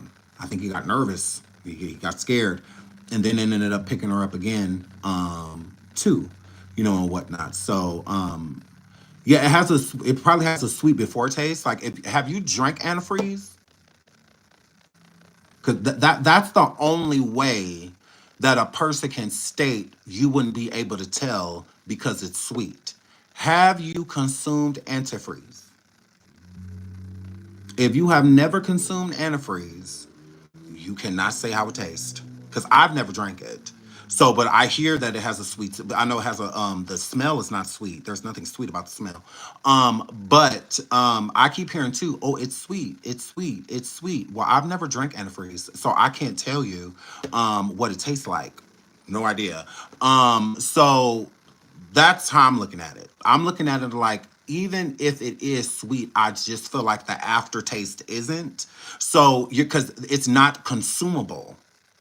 So when you're drinking like an Arizona tea or a Gatorade, or something like that, the process of the drink is thought of, the flavor is thought of prior, right? So if you're drinking Mountain Berry or something like that, it's going to have a sweeter taste to it at the beginning and at the end. But something that's not supposed to be consumed, like Pine Sol, Fabulosa, those things have sweeter smells to them. But I highly, even if they have a sweet taste, I highly doubt the aftertaste is sweet. So when you're drinking something, when you do that, that's when the taste buds, start it's just flourishing through. So then the taste buds are going to start to alert you. Like if it's something numbing or something soapy, or something like your taste buds are going to alert you of that. You're not just going to go in the bathroom and drink some shampoo. Your taste buds will not allow you to. Because the aftertaste, the beginning of drinking the shampoo might not be that bad. But then when those taste buds start, it's like you just want to spit it out. So I highly doubt you drink some antifreeze and it just go down like Kool-Aid. I highly doubt that. Highly doubt it. Even if it does, the beginning of the taste is sweet. I doubt the aftertaste is a good one. I think it is that type of aftertaste would allow the brain to register to say that this isn't right. Like we're not supposed to be drinking this. This nasty. It's like drinking something that's gross to you. If you drink something and you think it's nasty, you're not going to keep consuming it because you don't care for it. You don't like it. So it's the same thing with antifreeze. That's not something that people pour on top of ice and just slam. No, even if it has a sweet taste, which I don't know because I've never drank it. So I don't know. I couldn't tell you. Now, I hear y'all saying in the chat as well that forensic analysts say that. Did they drink it? Did a forensic analyst say, when I drank it, it was a very sweet taste? Or did they say, based off of what's in it, it's sweet? Because I feel like you have to drink it in order to tell. I can make some cookies right now and tell you that they sweet. Ooh, they sweet. I put a whole bunch of sugar in it. But I could have put a whole bunch of salt in it too. So you might bite into that cookie and it'd be like, but then that aftertaste hit, all that salt go around those taste buds, and you're gonna be like, yeah, no, It started off as they soft too. It started off well. It just didn't end that way. Not at all. Not at all. Dipping into some cold lasagna. The top of it may be hot, but if it's not done, so once your taste buds feel that coldness and whatnot, instantly it's gonna turn you off. You're not gonna keep eating that. You're gonna do something to fix it. If you taste something that tastes bad, you're gonna pour it out. Usually, that's what you should do. Pour it out and pour some more, or get you something different to drink. If your taste buds are not agreeing with it, it's a reason that your taste buds aren't agreeing. And we're all allergic to different things, and most people find out they're allergic to something when it's too late, like when they've consumed it. So most people don't know. Not everybody's born with allergens or know that they have, that they're allergic to things until they try it. Most people find out they're allergic to nuts because they throat close and as they chew on one. Not because they would. Yep. Based on your body type, you can't have nuts. It don't work like that for everybody. So yeah, I highly doubt that antifreeze is like consumable, like to where a person could drink it and not know at all that they're drinking a stuff like it's little doses added into it, that little doses, or if it has like maybe like alcohol in it too, because the alcohol can definitely throw off the antifreeze taste, because most people like me, I think all alcohol is nasty. I think it's gross. I drink most of the drinks because I look cute, but I think all alcohol is nasty. I really do. Now, I've had a good drink, like a good mixed drink before, but alcohol to me is nasty. Like, I think it's gross. I do. I do. Like taking shots and stuff. Most people, when they make that face, like, because it's nasty. not because, I mean, it'd be strong, but the majority of people that be making those facial expressions, it's because it's gross. Like, what you just drank is nasty. Like, if it was good, you'd be like, like, yes, give me another one, or whatnot. But if you like, ooh, after the drink, it's nasty. That's a nasty, this shit gross face. Not like, oh my God, this is amazing. That ain't like biting chicken. You like,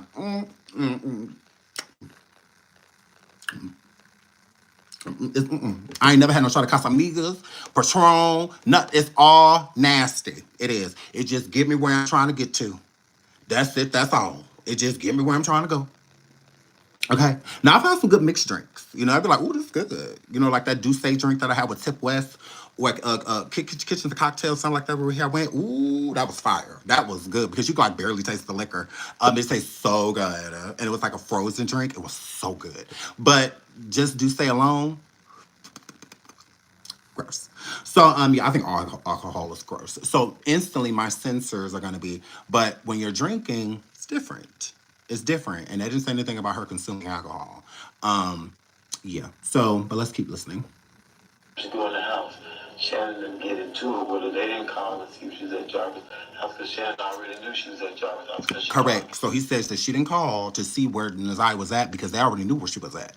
They knew that she was with him. Now that sounds plausible too. Absolutely. So this is after the shop and everything and the the motel. Directions earlier that day while she's at school. So once she get back, they get to fussing at her for going up to the Jarvis shop. Oh, this is King. The chosen one. I know. Shut your mouth and keep on talking. It's King or this Cordell girl. This Cordell girl, the one who said that he didn't see Jarvis in court. He was sitting 2 feet away. Cordell, the liar girl. Ooh. Look at Ben Pretty said, it sound like him, Sean. It sound like him, Sean. Ms. North says, you need to be in movies on stage. How many at least? LOL. Oh, you're so cute. Thank you, sweetheart. My boo Roxy says, I love kitchen cocktails. Me too, girl. Love it. Very bougie. We gotta go one day, Roxy girl. We gotta go. I gotta meet you there, girl. We gotta have a drink, girl. This Bob says, wow, I was thinking that. It could be. Now I'm gonna look into that. I'm gonna compare their eyes. Or their eyes.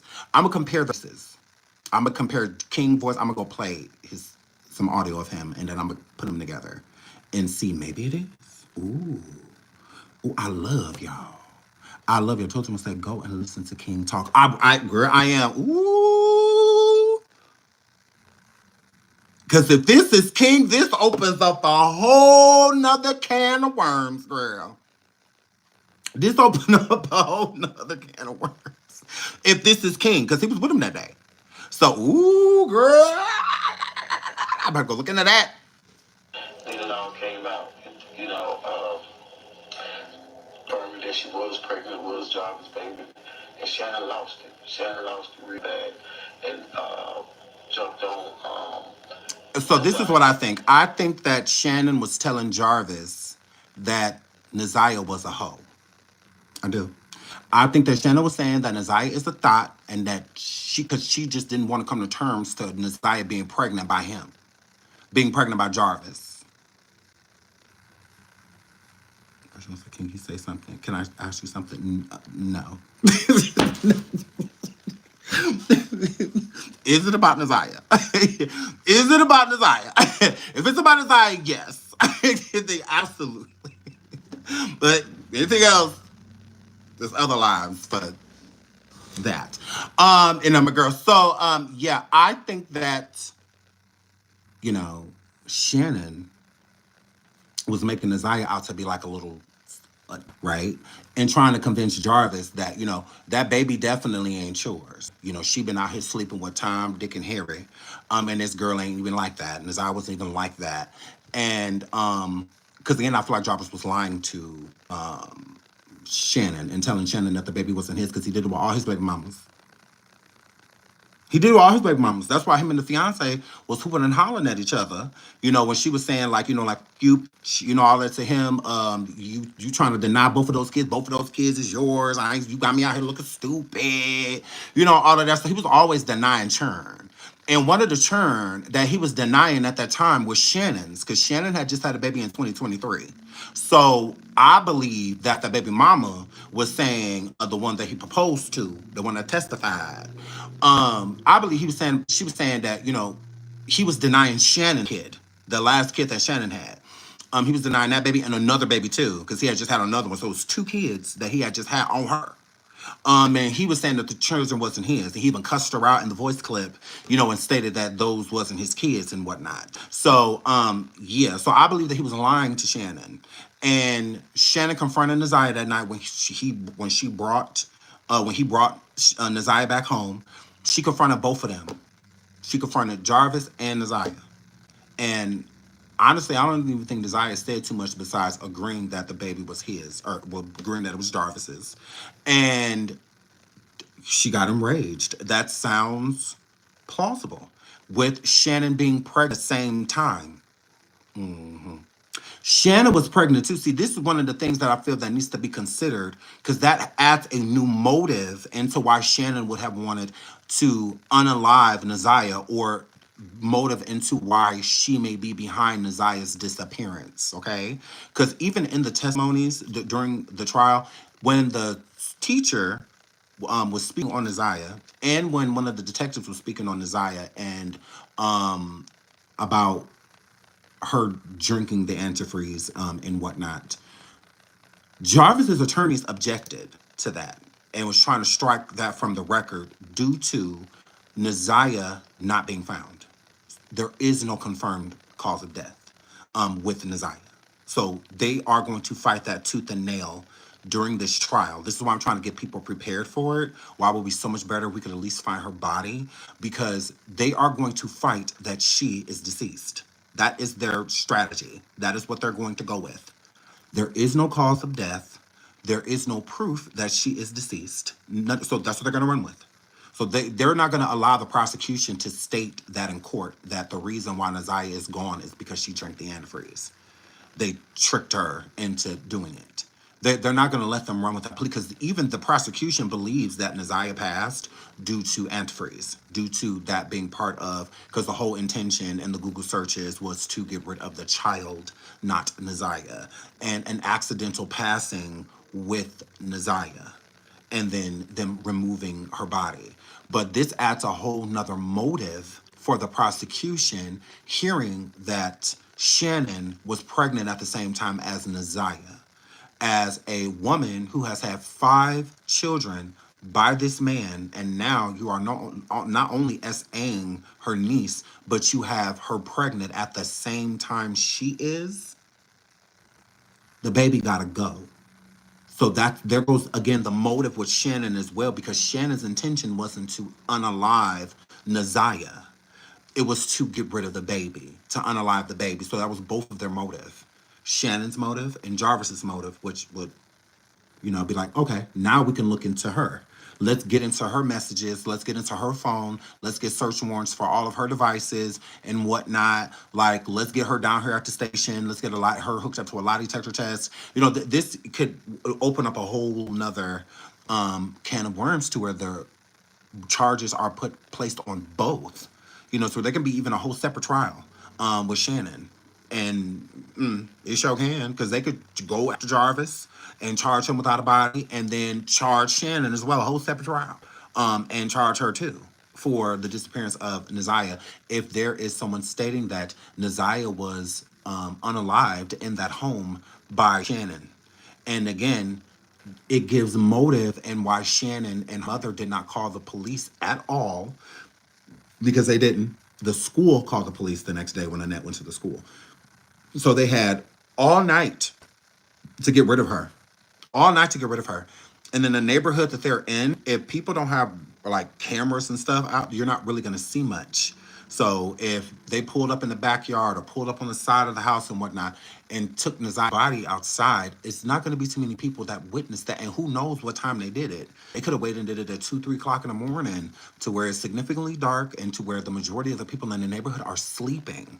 So there is no like eyewitness to see that they took a body out, because again, it didn't happen to her at the hotel. It didn't happen there.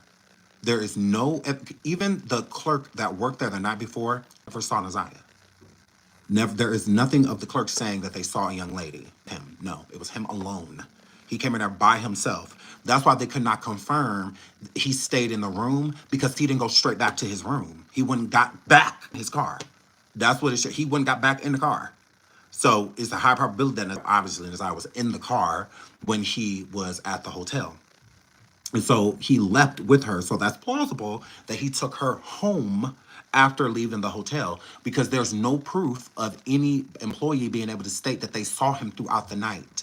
We didn't see him. So we don't know if he just got the room and just never came back, or just got the room and then came back to check out the next day at noon. Because that would tell, because I'm like, okay, well, is there a camera outside that can show if he pulled back up and came to check in? Because what it gives is it was self-checkout, that the hotel checked him out at noon. Because to perfectly check out right out at noon, most people leave before. Honestly, honestly, honestly, most people leave before. Um, you will not know anything until that case starts. It's already started. The next date is November or March 7th. There's been 23 people that have already testified in the preliminary. So it's already started. The next date is the 7th. And anything can happen because the trial is going on now. So this is when Jarvis, if he truly wants to try to save himself, is when he would need to do it instead of waiting until after being tried. But I think Jarvis is being quiet right now because of his attorneys are making him feel solid that without that body, that they can't fully charge him with first degree. But I think that first degree is scaring Jarvis. So I do think that he's behind those walls, those prison walls, talking. Think about this. If we want to know what happened to NaZiyah, you don't think the people in jail want to know what happened to her?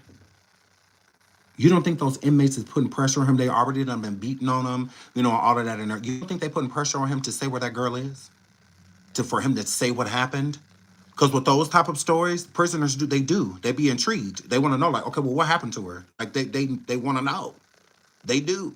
And a lot of them use information against you. They go to the COs or people that try to get deals and stuff to where they can get out earlier, paroled out, and whatnot. They will. This is what they do.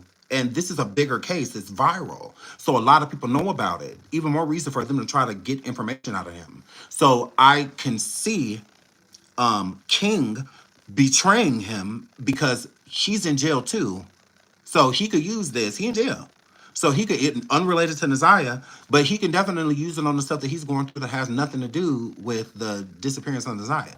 He sure can. He could use it. He could get a plea deal based off of, other things that he's going through or his sentence reduced off of information. They will trade. They absolutely will. So that makes sense. As I said, if this is King, it makes sense for him to, betray Jarvis, because why not? I mean, if you ain't gonna say nothing, I am. I mean, might as well, You don't look like you ever getting out. So hey, it is what it is. So yeah, because they're not allowed to talk now because they're both in jail. So you can't call another prisoner. It doesn't work like that. So yeah. So I think that is plausible that he took her back to the house. Beating her, hitting her in the head with some object right there in the house that they overlooking. And I can completely see Jarvis telling King this as well, because Jarvis didn't go to jail until February 7th. NaZiyah went missing January 9th. Okay. Last year, February 7th, he was brought into custody. So before that, he had a whole month to talk about it, to tell certain people certain things. So maybe he could have easily been drunk with King, hanging out, drinking, or whatever, not even just sober, and certain things just come out because the guilty conscience will speak. Eventually, it will speak. It will say something because it eats away at a person. So it's possible that he told King this. King knew the whole time. Again, King is the same person that sat down in that courtroom, and when they asked him if he seen Jarvis in the courtroom, he said no. Jarvis was right there. So, I mean, again, we don't know exactly how this is going to play out, but I can see, King trying to get a deal. Because she was already probably having complications, remember, from whatever they've been giving her to try to get rid of the baby. Remember, she was sick earlier that day and on the floor. Instead of them calling the nurse, they called the counselor. School failed her. So once Shannon beats on it, she passes out, she dies right there. So they panic. So they get her.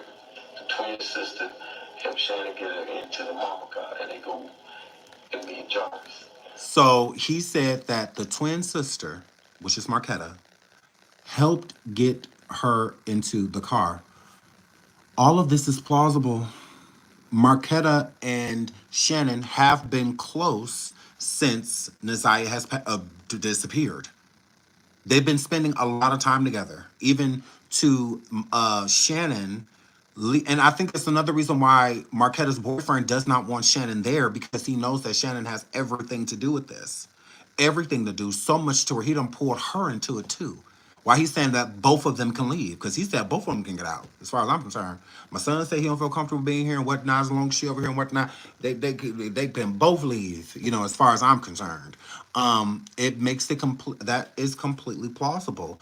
Marquetta does not live too far from them to be able to get there in the same day. It's not like Marquetta lives a state away, or she lives in Indiana or Ohio, or somewhere Wisconsin, or somewhere like that. So it would take her at least 6 7 hours, 5 6 hours, to get there. So by the time she gets, gonna be daylight. No, she lives close enough to get there soon, to get there within 20 30 minutes.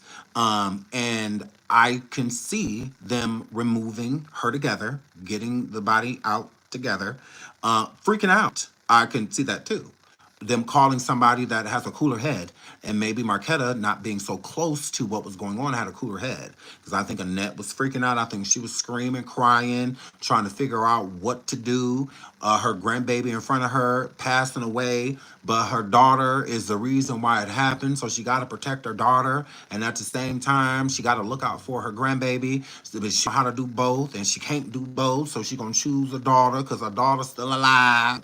So since her daughter's still alive, the other daughter, which would be Marquetta, showed with a cooler head and being like, hey, well, we need to get rid of her. Like, we gotta, there's no way of you not getting in trouble for this, so we have to get rid of her. So Jarvis and the sisters getting rid of the body makes complete sense. That makes sense.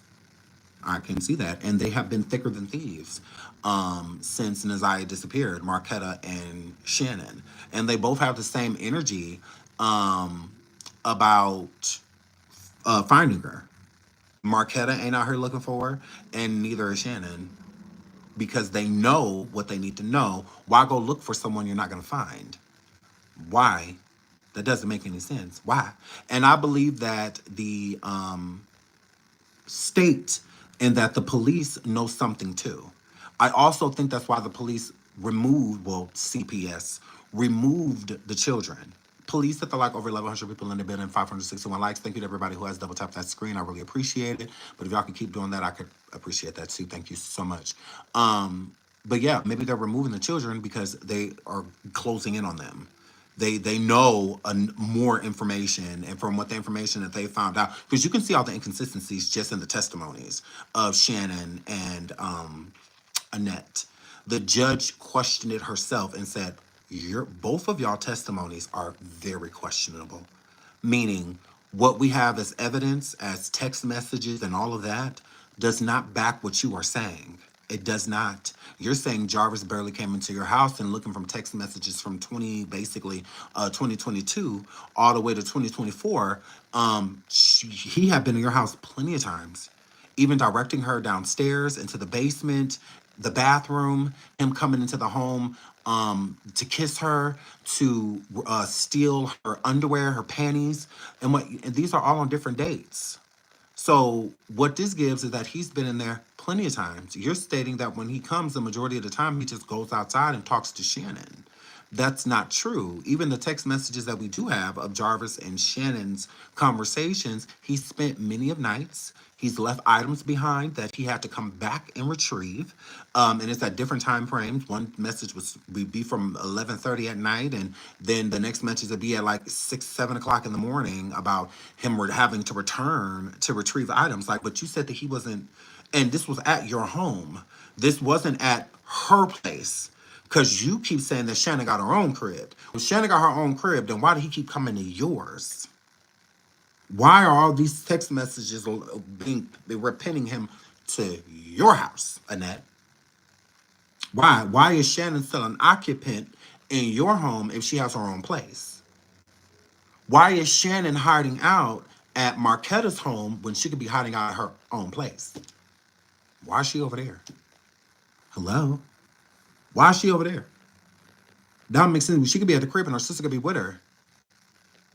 Shannon did not want to leave her sister's house because she didn't necessarily have nowhere else to go besides to Annette's home, and she don't want to be there. She didn't want to be at that house. Why would she? That's where NaZiyah allegedly passed away.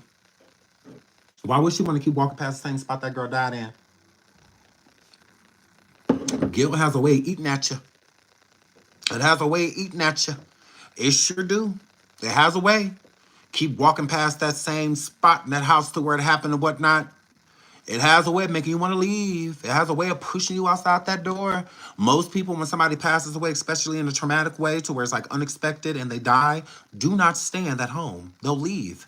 Now, if a person passes away due to natural causes, like their heart just stopped, or heart attack, or stroke, or something like that, then you're more prone to stay. But when it's like violent, a lot of people, it's trauma. It's like every time you walk past, or you don't even want to go in that area of the home just because of what it takes you through. So most people move, or go stay with family for a while, or something like that. Somebody close to them, a good friend, go stay with them for a while because they just can't be there, and whatnot. And I feel that's how it is with Shannon. Shannon has not really spent any time in that home since Jarvis was arrested. She really hasn't been there since February of last year. Her and her kids. Now, they stayed there more than Shannon. That's why I thought Shannon's kids was at her mom's house during that video, because that's what she would do often. Just leave them all with her mom. But it made sense that she was with her sister and staying with Marquetta and her boyfriend, because she can't be in that home, especially her kids not being there. That gave her incentive to be in the house with her children being there, regardless of the trauma that happened in it. But with the kids being gone, there's really no connection to wanting to be there. The stress, the anxiety that they have, knowing what's up. And I don't think the stress and anxiety comes from what they did. I think the stress and anxiety, the weight loss, and all of that comes from the fear of people finding out. The fear of people finding out that she had everything to do with taking that girl's life. I think that is what's stressing them out. I think that is the guilt that they are afraid of and that they are facing. I think they're over the fact of NaZiyah passing away. I think they're over that. I think that what the fear is now is to get away with it.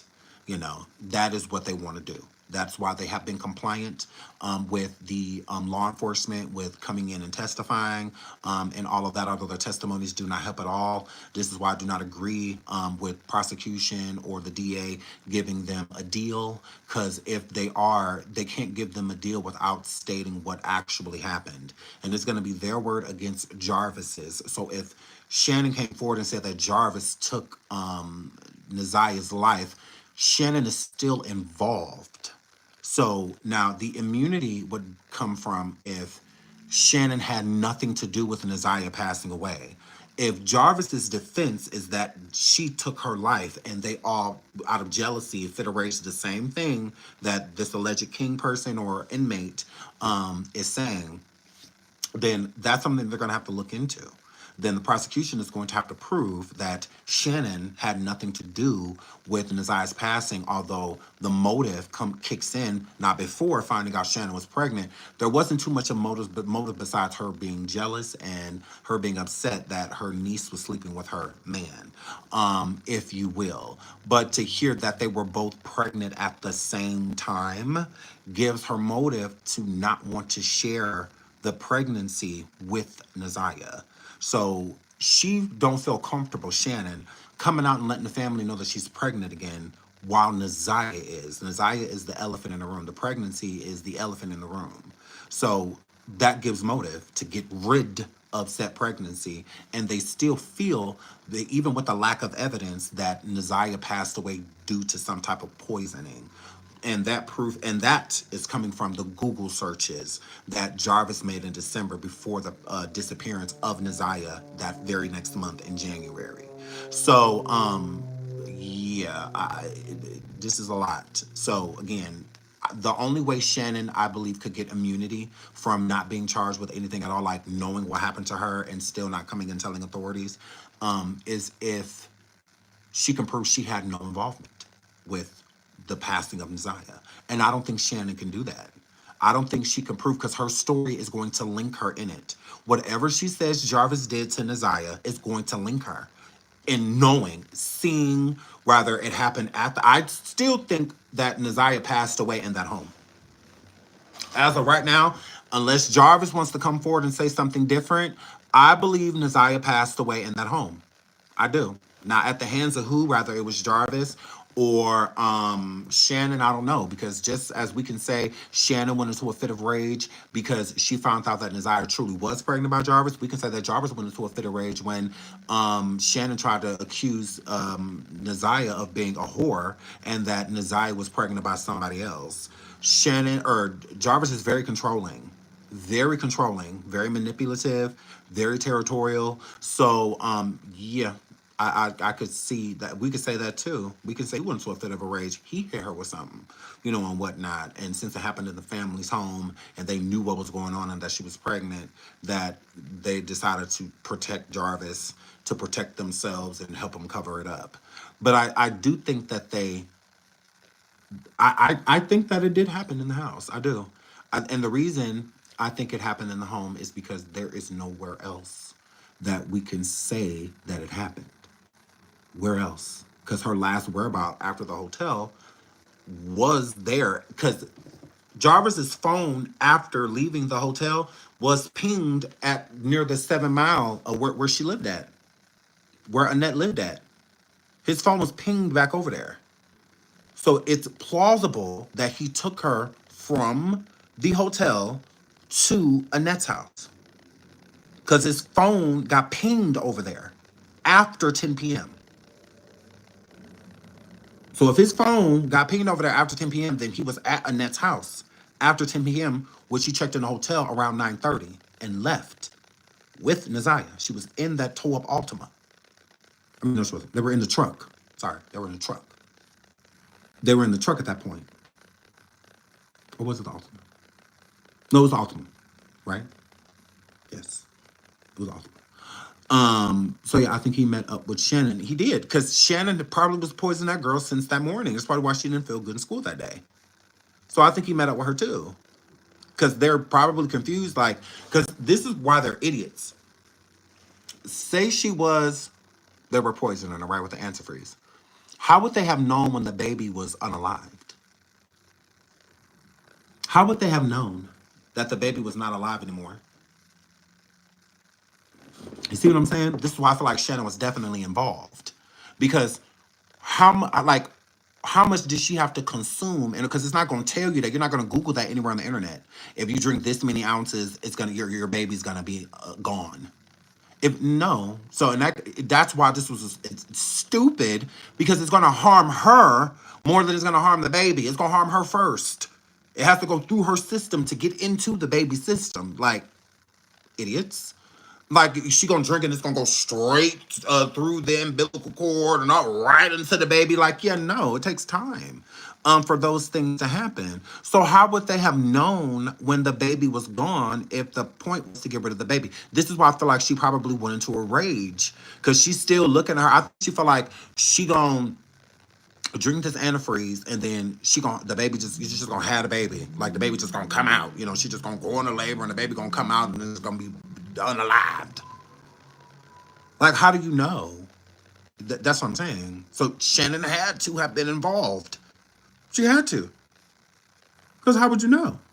And then a man is going to take a woman's lead in that because she's a woman. You a man. You don't know nothing about being pregnant, none of that. We don't know nothing about that. We see it, but we don't go through it.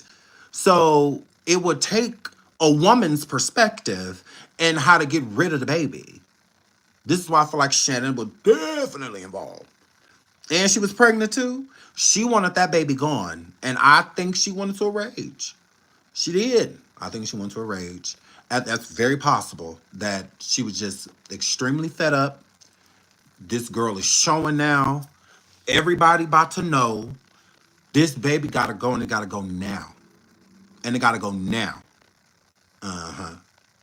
And I also think the hotel was also for him to maybe keep giving her the antifreeze. Like if he had to take her back, to give her some more and then bring her back. But because you have to think about that too. If the baby was going to perish, where was the baby going to perish at? It would have been better suited for it to happen at home. Uh-huh. I think they had every intention of her having complications with the pregnancy and then thinking they were going to be able to call like 911. But by the time the 911 got there, the baby was going to be gone. By the time they got the baby to the hospital, it was going to be gone. Because what is the plan? After she drinks the antifreeze, what is the plan? They got to think about that. What's the plan? So she drink it, clearly she's not gonna feel well, you know, stuff like that. Then what do we do? Then what do we do? Because if they were going to unalive her, they would have been researching like how to get rid of a body, whether it's dismemberment or burial, best, like they would have been searching something like that. They weren't. All they was looking up was how to get rid of the baby, from teas that help with terminating pregnancies, antifreeze, clinics. Like he was searching all of those things. So the baby had to go, not NaZiyah. It was never intended, because I believe Jarvis was going to keep doing what he was doing to her. I don't think it was going to stop. The pregnancy is what stopped it, you know, within that moment in time. It was the pregnancy. That's what made it a halt. What made them put the brakes on was the pregnancy. But he had every intention to keep sleeping with NaZiyah. That was not going to cease. That was not going to end. The baby just had to go. That's it. She cool, because he had every intention of continuing what they had going on. He was going to continue lying to Shannon, and all of that. But Shannon was at her wit's end with the pregnancy because she pregnant too. And being pregnant, you're crazy emotional. Like the hormones be all over the place. And one moment you're happy, one moment you're sad, one moment you're angry. You know, so the emotions be everywhere. So yeah, either way, if they would have taken her back to the hospital, they would have all been in trouble, correct? How the hell that little girl get antifreeze in her body? Right. Yeah. Correct. And I think that they would have, just like they lying now, I don't know. I have no I don't know how she got I don't know. Last time I seen her, she went upstairs, she was in the room laying down. I don't know, because she would have passed in her sleep or in that room, in her bedroom, because she was ill from what it sounds. She was ill, because even in the story, he doesn't say anything about NaZiyah allegedly fighting back. So it sounds like she was not feeling well, and whatever Shannon did to her, NaZiyah kind of allowed, just because she just wasn't like in the right headspace to be, you know, when you loopy and delirious, somebody trying to fight you, you don't have to, you just kind of just let it happen, just try to cover yourself, I guess. But I don't see her fighting back in that condition. I don't see that. But I do think that Shannon has put her hands on NaZiyah before. I do. I don't think that would have been the first time. And Jarvis out there where the other girlfriend lives. And Jarvis was going to all these different houses at this different girlfriend house, establishing his alibi. Because he knew what had happened between her and Shannon. And he had nothing. So that makes sense, you know, him going, because he was at the girlfriend's house, the one girl, besides the, you know, the other baby mamas. The girl that he said he was like dating, the one he was claiming, the one she was claiming him, that they were in a relationship. He spent the night at her house pretty much that morning. Now, I'm not going to say all night, because it don't sound like he was there all night due to the pings in the other area where cell phone was being pinged, even being pinged in the area where her clothes were thrown out, side. So he was even pinged in that area, and that was from like 2 something in the morning, and whatnot. So I do believe that they went and buried her on the opposite side of town, and then went to the other side to throw him off the scent and throw her clothes out there. That sounds like a partnership. It sounds like, again, if those items that they have in evidence, if they check the DNA for Shannon's DNA and Marquetta's DNA, I can guarantee you it's on a part of those clothes. And like I said, they're idiots. So they're not thinking outside of the box, meaning like in gloves while doing all of this stuff. And I don't think that they're thinking like that with their adrenaline's pumping, you know, all of that. They broke. So it's not like they're going to have the efficient stuff, you know, just laying around to be able to get rid of a body. I think that they were smart by not putting the actual clothes that she had on, because they may have been like blood damage to them and whatnot out there. But thinking, because their DNA was on those clothing, because they were all picking her up, moving her, you know, and all of that. So we'll put clothes out that she didn't have on, but your DNA is still going to be on it. Touching the clothes and putting them out there, hair follicles and things like that fall all the time, especially beards, like of men, the beard hair and stuff, it falls easily. So it's plenty of DNA that could have been left on those clothing, but they only searched the DNA of certain people, Jarvis being one of them. I do not believe that they searched any of the clothing, of the articles of that clothing, for Shannon's DNA. I do not think because she's not under investigation. So they search for the people they're investigating, not just anybody that ever may have touched this clothing, article of clothing. Like, no, well, let's get to the nitty gritty. Let's see, because these are the people that could do something to her, the people on the list. So Shannon, at that point in time, I believe last year, was not on the list of people that would have made NaZiyah disappear. I believe Jarvis was who they were gunning after, and being like, this is definitely him. His track record, and whatnot allows us to think that it is him. He did this. He the reason this girl missing. He the reason we can't find her. But not having the full story. Jarvis is not an murderer. Like, that is not in his past. So it would be easy to say, like, yes, he took her and took her life and got rid of her body. This is why it's harder for them to find her, because it was a group effort. And they had so much time to do what they did, to dispose of her. Most people in a heated crime, to where it just happens out of nowhere, like a fit of rage or something, like, do not have enough time to think rationally, or think like, okay, we need to do, so you make a lot of mistakes because time is ticking. You only got so much time before you could, get this done. But if all of the parties are involved, so if somebody loved NaZiyah, like Annette, if she actually loved her, then this wouldn't have happened. It wouldn't have happened. But this is how you can tell that she really didn't love her. She had love for her, but didn't love her, because you allowed this man to do this. You allowed NaZiyah to be hurt and harmed. If Jarvis knew that you loved NaZiyah, she wouldn't have been a target. He wouldn't have been able to target her, because you care about her well-being and you care about what happened to her. You let this girl walk around for months pregnant, and you did nothing and you said nothing. You were just more so disappointed. You did and said nothing about this young girl being pregnant. You took this girl back and forth to the doctor to get all her immunizations and whatnot for school and all of that. That does not show that you care about her. That shows that you're doing what you need to do to keep up with the money that you get to have her in your home. Because the locking refrigerators and shit like that is crazy. I've never heard of anybody locking a refrigerator because it don't work. That means you get rid of it. That means you throw it outside. You put it in a garage or so. What's the point? Why lock it up? That's stupid. Just get rid of it. Even if you ain't got no refrigerator, oh well, just it don't work. But why have it here? Get it out of here. Type of situation. Hello? Like, no one's stupid. So yeah, you couldn't have cared about her, because he would have never been able to penetrate. He would have never been able to get to her if you did. So she was an open target. Open. Because nobody cared about her well-being. You didn't care enough about her well-being to make sure that she was having a safe pregnancy, when pregnancy has took the life of many women. Many women, pregnancy has taken their lives. Okay? Dangerous pregnancy. Sometimes women have to choose themselves or the baby. She wasn't even allowed that. So you didn't care about her. She was way too far along to not have one doctor visit about her pregnancy. Not one. You could have at least gave the girl the option to give the baby up for adoption, all type of stuff, so that the baby can have a better life. Again, it's an infant, so it's a high probability that it's going to get a good family.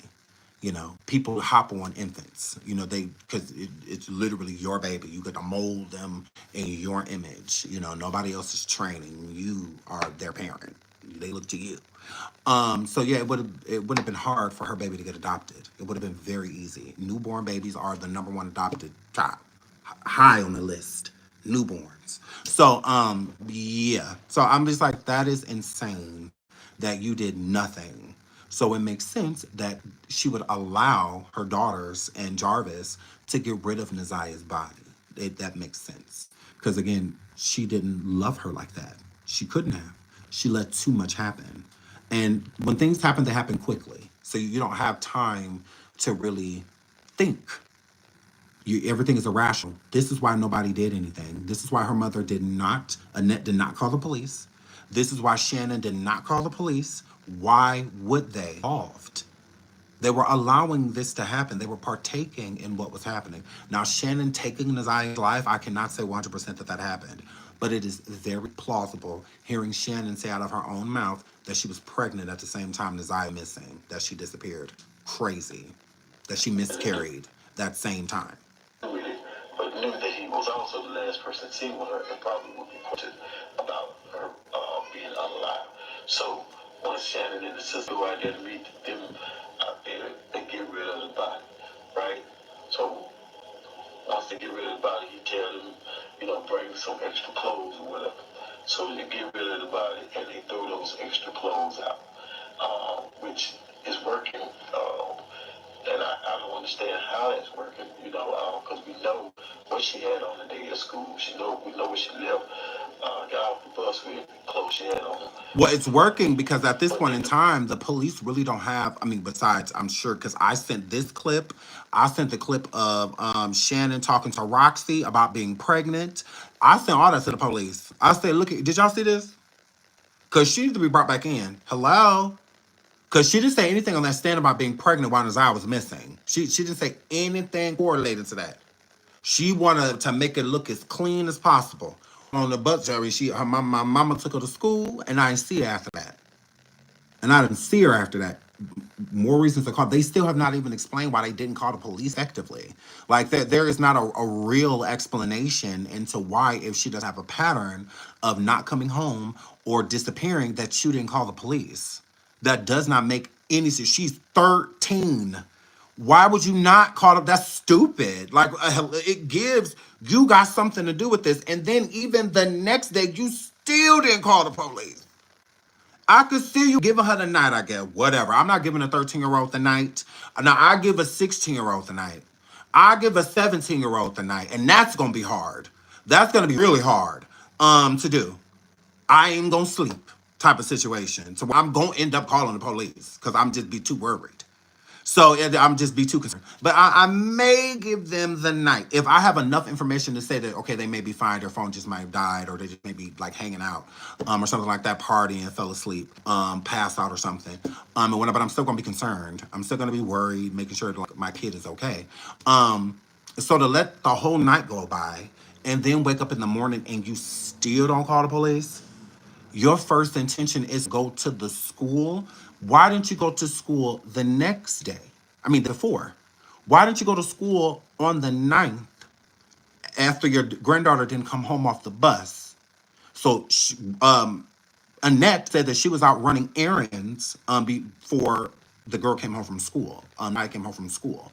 So again, if you were running errands and you came back and you said she still was not there, why did you not call to look for her? There is no record of Annette nor Shannon calling any family, any friends, any of NaZiyah's friends, the school, the bus route, the transportation, nobody. They called no one. Nobody, buddy. Why not? Why wouldn't you? That's the least you could do. People, I mean, even if my kid didn't come home, I know where to go start looking. I know his friends. I done dropped them off over there. I got their addresses, their parents' numbers, some of their big brothers' numbers and sisters' numbers. I have that information. My son's best friend, his big brother and sister, they both are old enough to drive. One of them is like 17 and the other one's like 19. They're old enough to drive. They have their own driver's license, cars, all of that stuff. Sometimes they do errands for their family or their parents, and they'll run like when our kids go to the jumping place together, stuff like that. They'll pick them up and take them on. I have their phone numbers. I have them. We've texted. I'm like, oh, okay, well, what time are you picking them up? Okay, what time are you dropping them off? Okay, I always walk my son down to the car so I can see who he's getting into the car with, so I can the person be like, yeah, no, this who dropped my son off. Because you just never know. Your kid go out there, they get in the car with somebody, you don't know if they get into the car with the right person or the person you were talking to. They could be going to get in the car with a stranger. And they have even no idea. They roll the window down. Oh, yeah, I'm this person's brother's friend. I'm picking you up instead. We're going to take you. You just never know. That's how people get affected and stuff like that when you're not doing your best in your due diligence to make sure that you are taking every step needed so that if anything happens, you know where to go. You have a point to start. You got a starting point. It's people like NaZiyah with no protection. They didn't even have a starting point. They didn't go to nobody's house. They didn't go patrol no neighborhoods. The only address that Shannon had that NaZiyah might be at was the Balfour address, and that is Jarvis's baby mom's address that he has a daughter with. Not her friends. She wasn't sending people around NaZiyah's friend's address that she should be at. No, she's sending people a grown-ass woman address. Girl, That should tell you everything you need to know. That should tell you everything you need to know. She's sending an address around and saying that she don't know who lived there. She sends Roxy an address, the Balfour address, and says that this is. They said that she was over there, and you know how Tuda is, Tuda sneakiest, you know all of this the address, and then Roxy says, "Okay, who lives there?" Shannon responds and says, "I don't know." So you sending me an address to somewhere that Tuda was definitely at, which is NaZiyah, that she was definitely at, but you don't know who lived there? Boo-doo, boo-doo, boo-doo, boo-doo. I mean, my radar going off. Like, I don't know about y'all's, but my radar is definitely going off. You have the address of somewhere that this girl may have been, and come to find out this person is linked to you because y'all children are siblings because you and her the same dude that's saying NaZiyah. Hello? Are you kidding me? Because that address is all y'all sleeping with the same person. Girl. Throughout some different clothes with limited amount of blood and stuff on it. Why? Because they only took the jacket off of her, and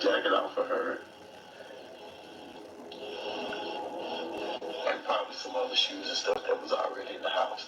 But she's still buried in what we saw her in, which is that colorful jacket, them jeans, and some other shoes. Based off the time frame, because I see question, do you think Tuda was full term? And the look on and look, this was on a Tuesday. That was what was happening days before. I'm just saying.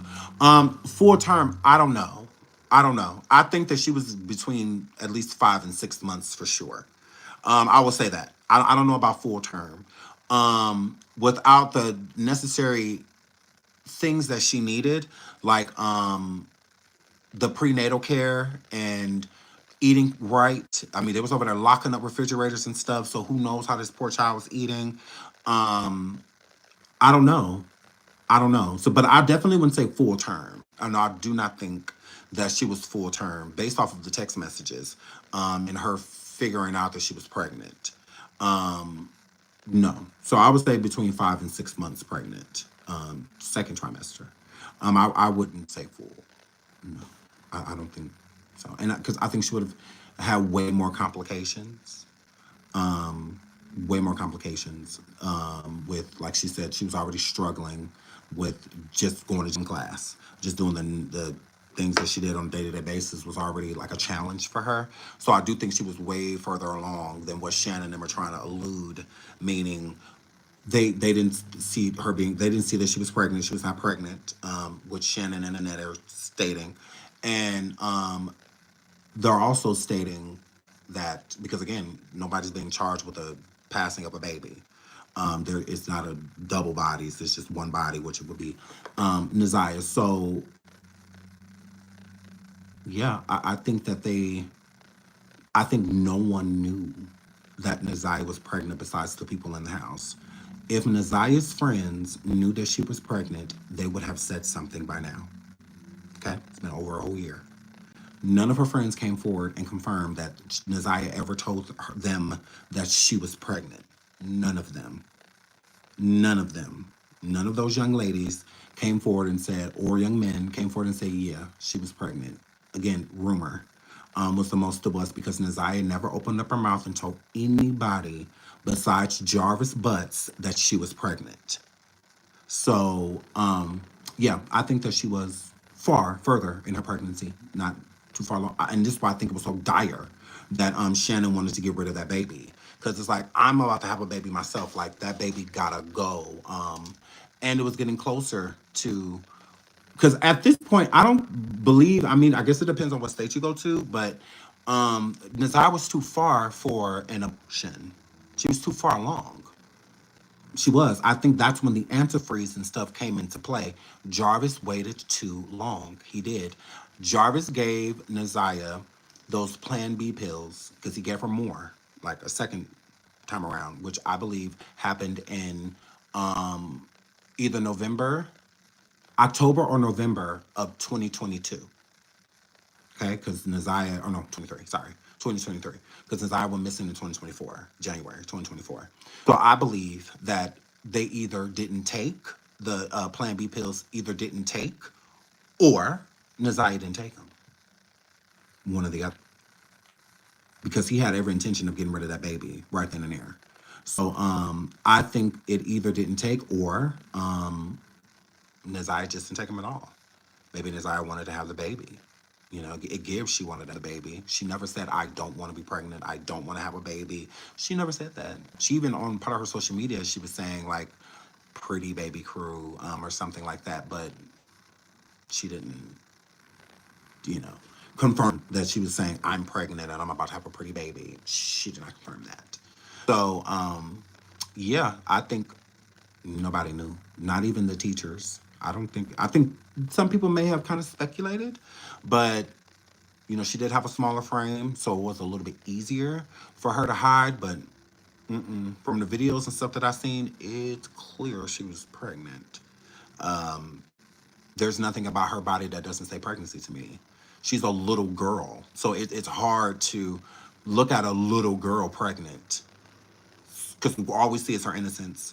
So and looking at her belly has been taken away. You know that's so it's I think it's just hard for a lot of people to stomach. So it's easier for them to kind of like overlook, you know, a child being pregnant because it's like the last thing you would want to think that a 13-year-old is walking past you pregnant right now.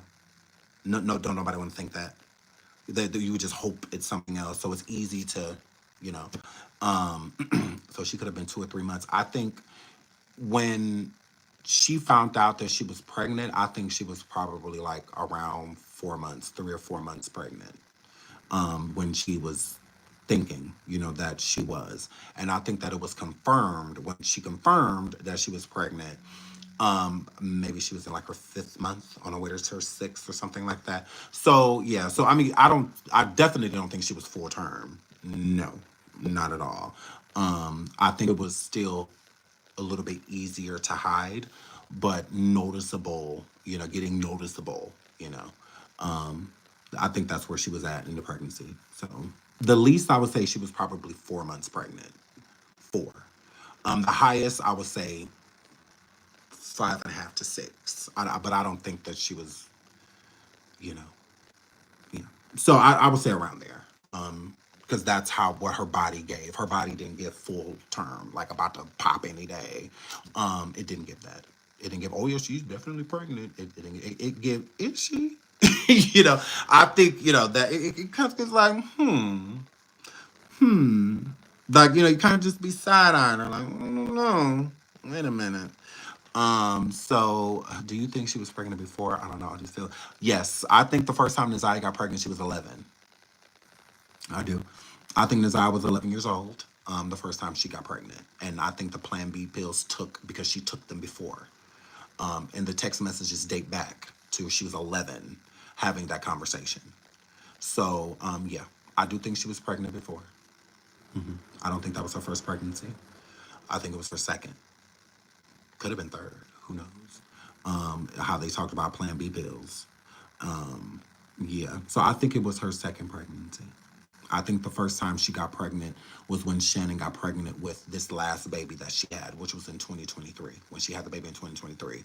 I believe in 2022, NaZiyah was pregnant, and I believe Shannon was pregnant too, but Shannon gave birth to her baby, and NaZiyah Plan B the situation with Jarvis. That's what I think.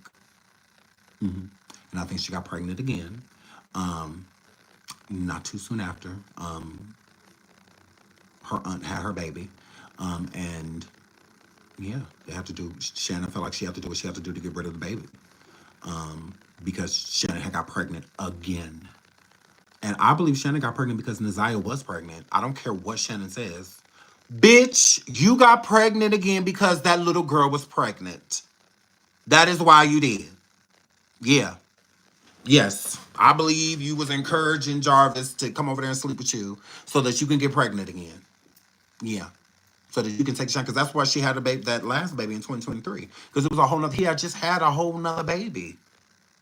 He had just had a whole nother baby. And then Shannon, all of a sudden, she's pregnant with another girl. So then Shannon and that girl, they both have their babies while Jarvis is over there engaged to another woman. And Jarvis was denying both of those kids, saying that neither one of those kids was his in the voice clip. cussing her out. She cussing him out, but he was saying that the kids wasn't his. Um, he was gonna be back to back to back to back to back to back to back to back. So then, when Shannon got pregnant again, which would be towards the end of 2023, um, that's when NaZiyah found out she was pregnant too. NaZiyah found out she was pregnant either October or November. Is when she found out she was pregnant. hmm From what the text message stated, I believe it was October, November. No, I think it was like towards the end of November, coming into December, something like that. She found out she was pregnant because then Jarvis started looking for options and all of that stuff in December. He wasn't looking for Shannon. She would always have her kids by him. Who he had been looking for clearly was NaZiyah. So yeah, because everybody else was having their kids because they were of age. NaZiyah was the only one that was having a child by Jarvis that wasn't of age. Everybody else was grown. All of the other women were grown. NaZiyah was the only underage person, only youth pregnant. So that's why her baby got targeted. Because if NaZiyah was like 18, 19, she would have had a baby. I don't think he would have targeted her. I don't think he would have made it so that she couldn't have the baby, regardless, because then it'd just be looked at as a effed up situation on NaZiyah's part. Like, you're sleeping with your aunt's boyfriend, like that will fall on her. But she's a kid. She's 13. Ain't nobody gonna look at it that way. No, this man is assaulting this young girl. So there would have been no reason. So that was the reason, because she wasn't of age. So this Shannon can't say she didn't know. You did know. You absolutely did. The problem wasn't that she was your niece. The problem is that your man gonna get in trouble. You want to keep Jarvis. You don't want Jarvis to go back to jail. So this is you protecting him. And in a fit of rage, you ended up hurting this girl yourself. So now y'all partners in crime. Rather he hurt her or you hurt her. Y'all did it together. Like y'all did it together. Either way. You flip it, you did it together. So And I don't think she buried nowhere where she can't be found because they somewhere else and make people go search in the opposite direction.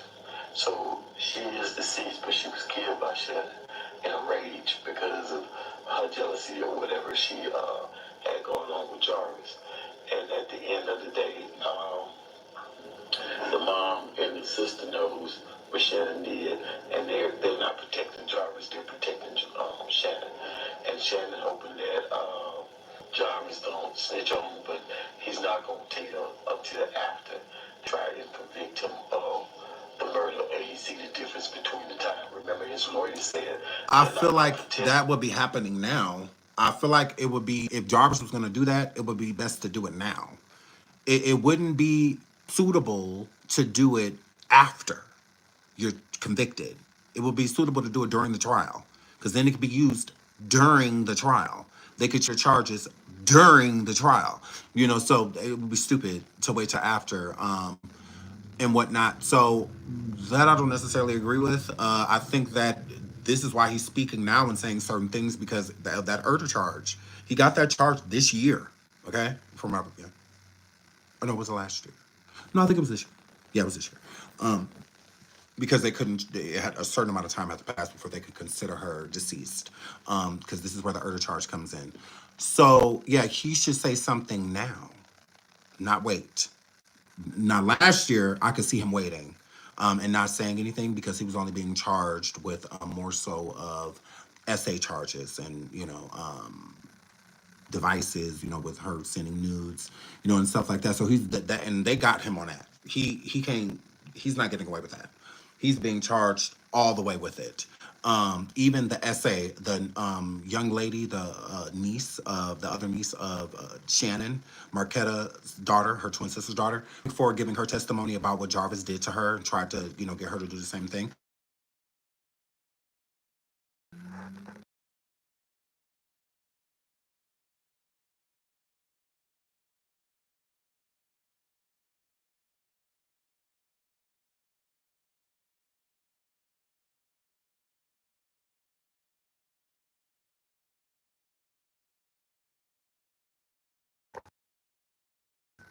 Okay. Can y'all hear me? Can y'all hear me? Can y'all hear me? Can y'all hear me? Can y'all hear me? Okay. You guys can hear me. Sorry I had to yell. Sometimes that helps. Sometimes that helps. Sorry. I didn't mean that. I love you guys. I love you guys. It's not your fault that people keep like whatever. But I love you guys. Okay, so sometimes when you yell, it helps. So I love you guys. So yeah, I'm sorry. True Dope Life. Oh my God. I was just trying to help y'all. My goodness. Sorry. God. God. Sorry, Janae. I love you. Moderator. Sorry, boo. Oh my goodness. I'm sorry. Sorry. So, okay. So, yeah, where was I before y'all really interrupted me? Yep, it was y'all. Yep, it was y'all. I don't remember where I was at. Okay, hold on. Okay. I was talking about shit. Can y'all rewind it? What's that? Just went out. Can you? Can you hear me? Okay, okay. Jarvis has at least 21 children. Correct. Correct. I think it's more. But yeah. Absolutely. Mm-hmm. Not cause I'm pregnant. Oh. I could be here. Okay, thanks. Okay, I love you guys. So yeah, hold on. Let me play this part. To fight the fact that he had inappropriate. Okay. Yeah, so we was talking about Jarvis saying this information now. He needs to say this information now. And again, the testimony definitely helps with the other charges, like of him essaying NaZiyah because she witnessed it. You know, she said he tried to do it to her. And then after he did it to her, or tried to her and she denied him, he did it to NaZiyah. You know, after that, girl. So that's enough. That I feel like that's enough right there for the jury or judge to be like, okay, cool, boom, we got you on those charges. So we don't need NaZiyah here herself to state what you were doing to her. We have the text messages, and we also have witness to you doing these things to her. So yeah, it seems Shannon was having babies for him to be with their sick. Yeah, I think Shannon was having children in competition. Jarvis has a lot of children. Some women are very insecure. They feel the only way to beat them is to join them. So instead of sitting around being sad and stuff because you're pregnant by the dude that I'm with, I'm going to have a baby too. And when I had that baby, we're going to have a reveal party. We're going to do this. We're going to do that. All the attention is going to be back on me. Everybody going to be talking about me. I'm going to be the talk of the town. I'm going to be the one to everybody knows he's with because we have a baby. And there's some women that are really insecure like that. And I know the majority of the women that are in my chat right now, the majority of y'all or all of y'all are side-eyeing me like, Sean, that sounds so stupid. It sounds stupid to y'all because y'all are intelligent. Y'all don't live your life that way. Y'all don't have spite babies, but there are plenty of women out here that do. That will have a baby out of spite. I'm having a baby despite that person is having one. I'm having a baby because I feel like everybody's paying attention to her and her pregnancy. You spending a lot of time with her. You doing all these doctor's appointments and all of this, and you at her house and you're bringing her food because you're craving stuff and all that. You're giving her money and you're at reveal parties. Y'all taking pictures like y'all a family. You know, all of that. And people get very jealous. Some women are just so insecure and their self-esteem is so low that they feel like the only way for me to feel better is if all of those things are happening for me. So now I got to do that. So now we about to have a baby. So then you'll have those women, they will cater to that man. They will. They'll be good to him, nice to him, because that's what's going to make a man want to come back around. A man not going to want to come to a woman every day that's consistently nagging and cussing them out. You know, they don't want to be around that, especially the losers, because a real man will deal with it. You know, if they did something wrong, they know they got to go through the fire. I know I used to do stuff all the time, girlfriends, and I'd be like, oh, God, I got to go over here. Like, I would need a stiff drink. A lot of times before I went home to my baby mama and my girlfriend, I'd be like, oh, she about to wear me out. Oh, God. But I know I would have to face it. I would have to face it, you know, especially with my kid's mom. Because my kid, she's, you know, she was the type back then, us being young and immature, you're not see your kids again. You know, and all of that. I'm just like, damn. I'm like, I have to go over here. And I'll have to sit there and just take it. I'll just sit there and listen to her while she yelling at me, poking me off in my face. And, you know, all of that, yelling at me right here. Then 5 seconds later, crying. Then telling me to get out. I grab my stuff. She in front of the door talking about some, but for real, you leave and why? You know, all of that. I'll just be like, oh, God. am I hanging my clothes back up or not? What's going on? Like, I get it. I get it. I get it. I get it. Okay. So but real men, they'll face it because they know they got to. They know. They want to see they churn, all of that stuff. They know the baby mamas ain't going. They not going. They keep your kids away from you on purpose. They do it deliberately just to make you, because you love something and you taking it from them, they're going to do the same thing. They're going to do the same thing. So they're going to take something you love. And they know you love your kids. So it's like, yeah, I'm going to take something from you. So it's like, oh, God. So I'm going to go deal with it. I'm gonna go deal with it. But Jarvis don't give that. Jarvis gives, if that's the energy you want, he'll just go lay up with somebody else. He'll just go have a baby by somebody else. So most of those women will have to submit to him because he is the dominant figure. He manipulates them in thinking that he's just being a man when he's not. What he's being is a dog. Is what he's being. He wants his cake and eat it too. That is that simple. You're the foolish one in the situation. You definitely are, but you don't notice that within that moment. You don't see what you need to see. But we have people that love us, the outsiders, that those type of women call the simple-minded ones like Shannon. They call them haters because a friend or a family member be like, girl, I don't know why you going through all that. Why you let him take you through all that? I don't know, girl. That must be real good because, girl, I cannot, because it ain't no other reason. Because, he really not taking care of you like that. He ain't... You ain't out there no new Chrysler or no new Denali or all that. Or no, like he ain't got you in no nice house and that I can understand. Like, hey, it must be the money. But it must be because why are you doing all of this? Like, why you let him take you through all this? He having a baby across town. He live with this girl, but he over here all day. Those type of women that look at you as like a hater. When you're saying that thing, when you're not being a hater at all, you're just stating the obvious. But not everybody's ready to have that conversation when they're so low vibrational and their intelligence don't go high enough for them to understand at this point that you are looking out for them. They don't see that. They want to hear what they're thinking. They want you to make Jarvis to fit for them. They want you to make it seem like y'all just going through a rough patch. Not get away from him, leave him, because that's what the majority of the people are going to project. Like, yeah, girl, you just need to leave him. You just need to be done. You just go ahead. Just be done, girl. Is what most people would do and say, but she don't hear that.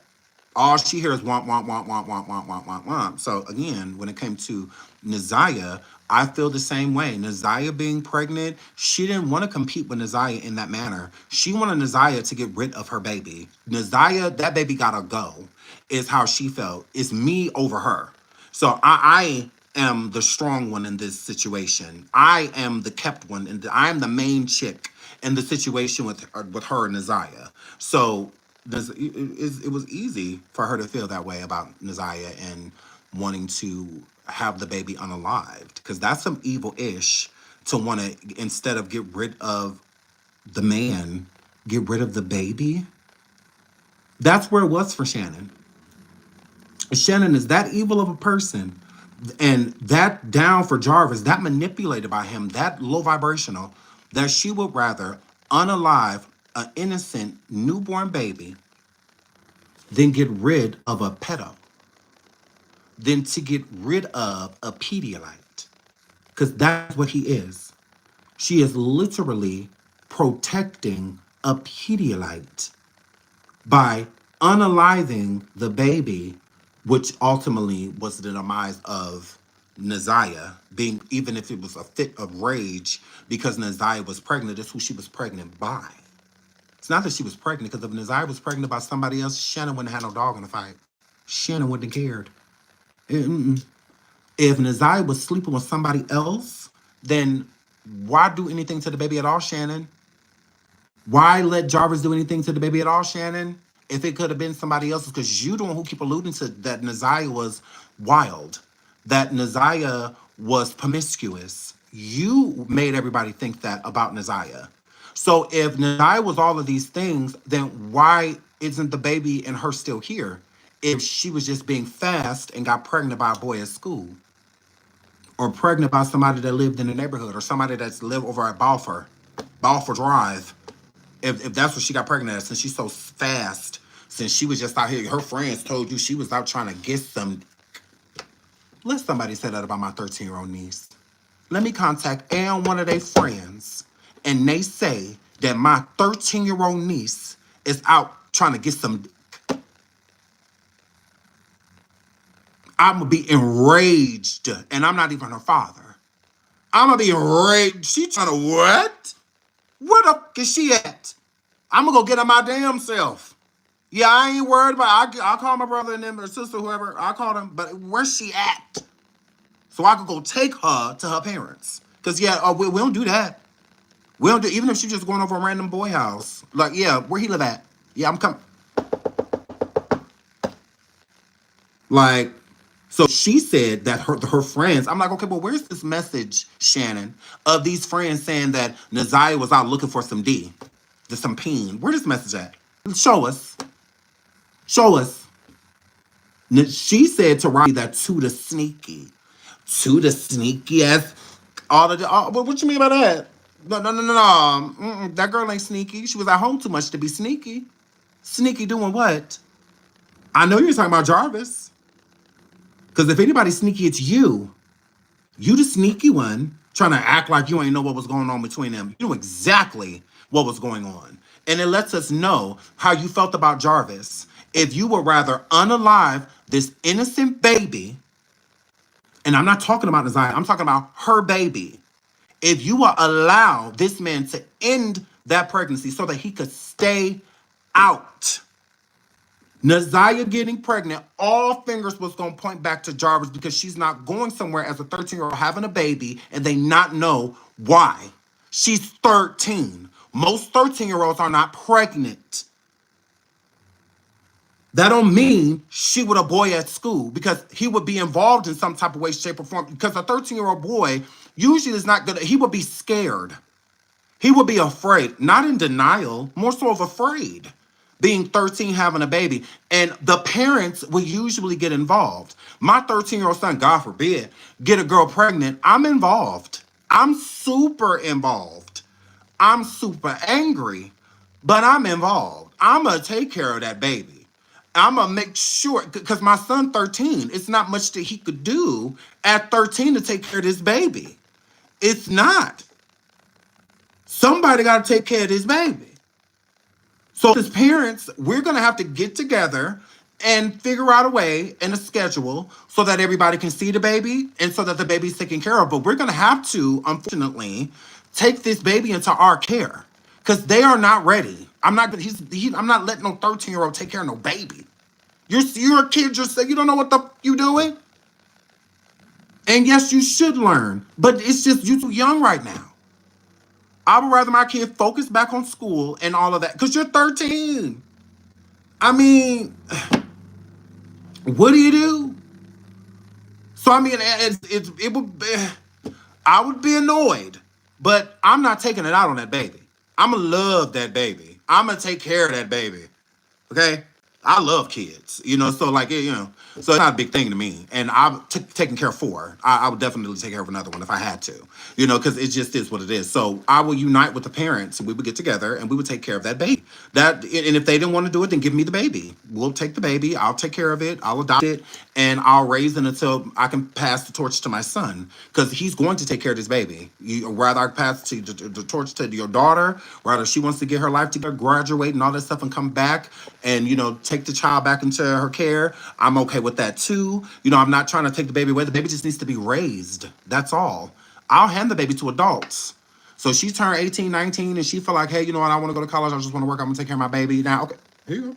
All right, let's get you in a place and stuff. All that, you get settled, get a room for the baby and all of that stuff. We'll move the baby in, and I'm sure that would be very hard, having a baby for that long and then having to get, but you're still gonna be in the baby's life. So, but it'd still be hard, to do. But I would do it. I would. I would take care of the baby temporarily for a few years until they're able to get on their feet. But they're still going to be responsible for said baby. Anytime I want to do something, anytime I want to go somewhere, y'all ask coming over here, baby, come get your baby.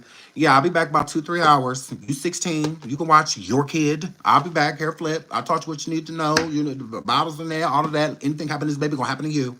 I'll see you in 2-3 hours. So, but yeah, I would, definitely.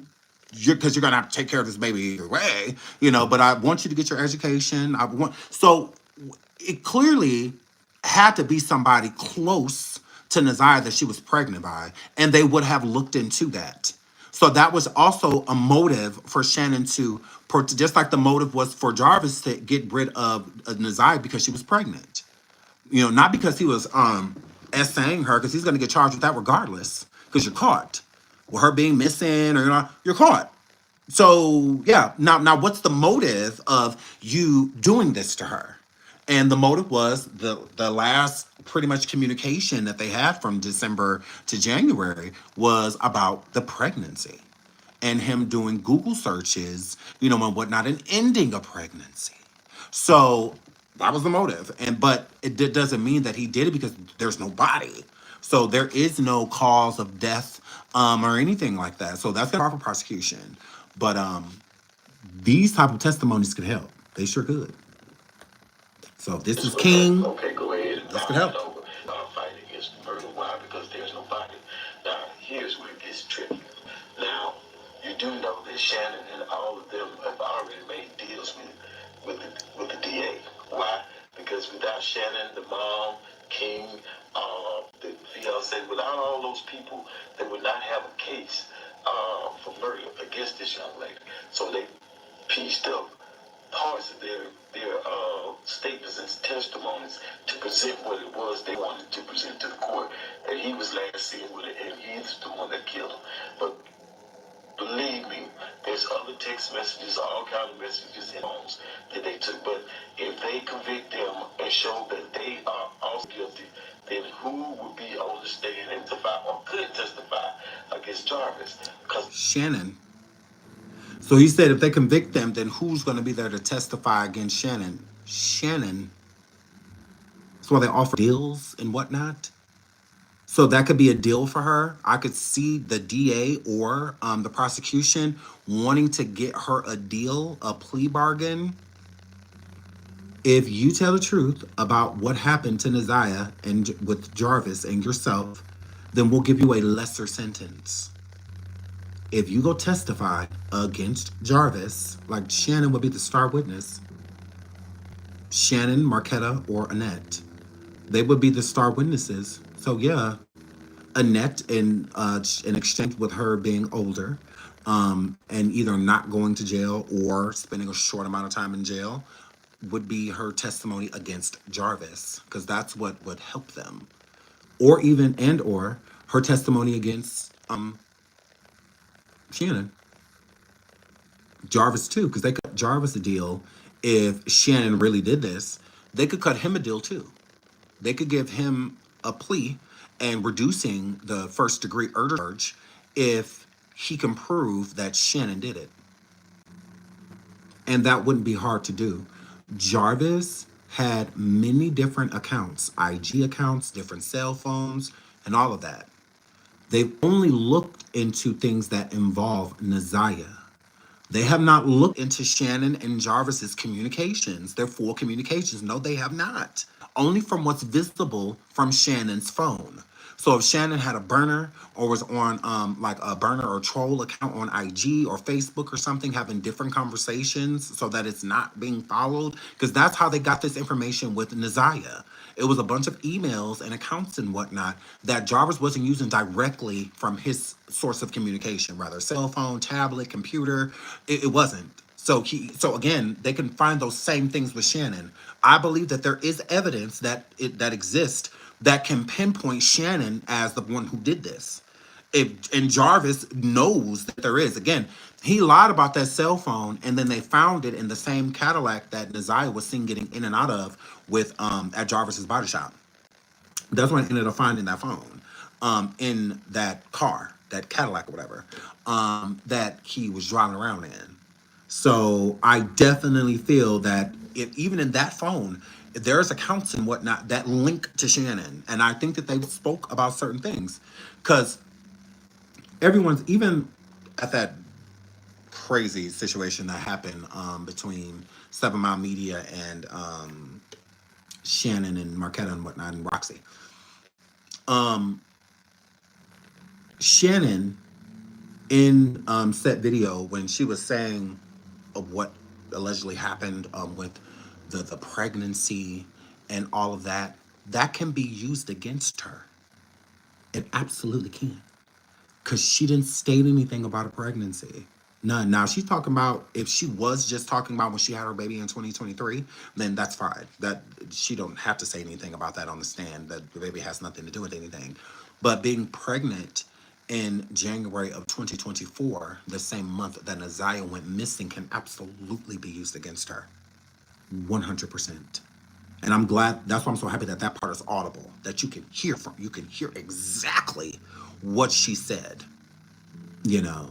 So that could be used against her. That's enough right there to turn the tables to where they can start to really look into her and Jarvis's communication and also her whereabouts. Because we don't have any pings from her cell phone. We don't have any pings of Shannon, where Shannon was. We don't have any. We don't. Because again, with her not being a suspect, they haven't had to look into that as of yet. But with her being a suspect, they got to go through that whole, at least like go back 48 to 72 hours from January 9th, and figure out like what was going on. Even the next day, on January 10th, when Jarvis came back to borrow the car again, did he go pick Shannon up again? Was he in the 7 Mile area again? You know, and whatnot. But Jarvis was traveling with two different phones. So again, that's another thing, is that he had two different phones that he was traveling with. So one, he could have been left at a different location, and because it was pinged there, does not mean that he was there. That just means that that's where that phone was and whatnot. So yeah, but I think that they need to look into Shannon immediately. They all could get up there and just plead the fifth because they all are being charged. So therefore, they're letting them off and letting them go. They made a deal. They agreed to testify against Jarvis and say what it is that they want them to say.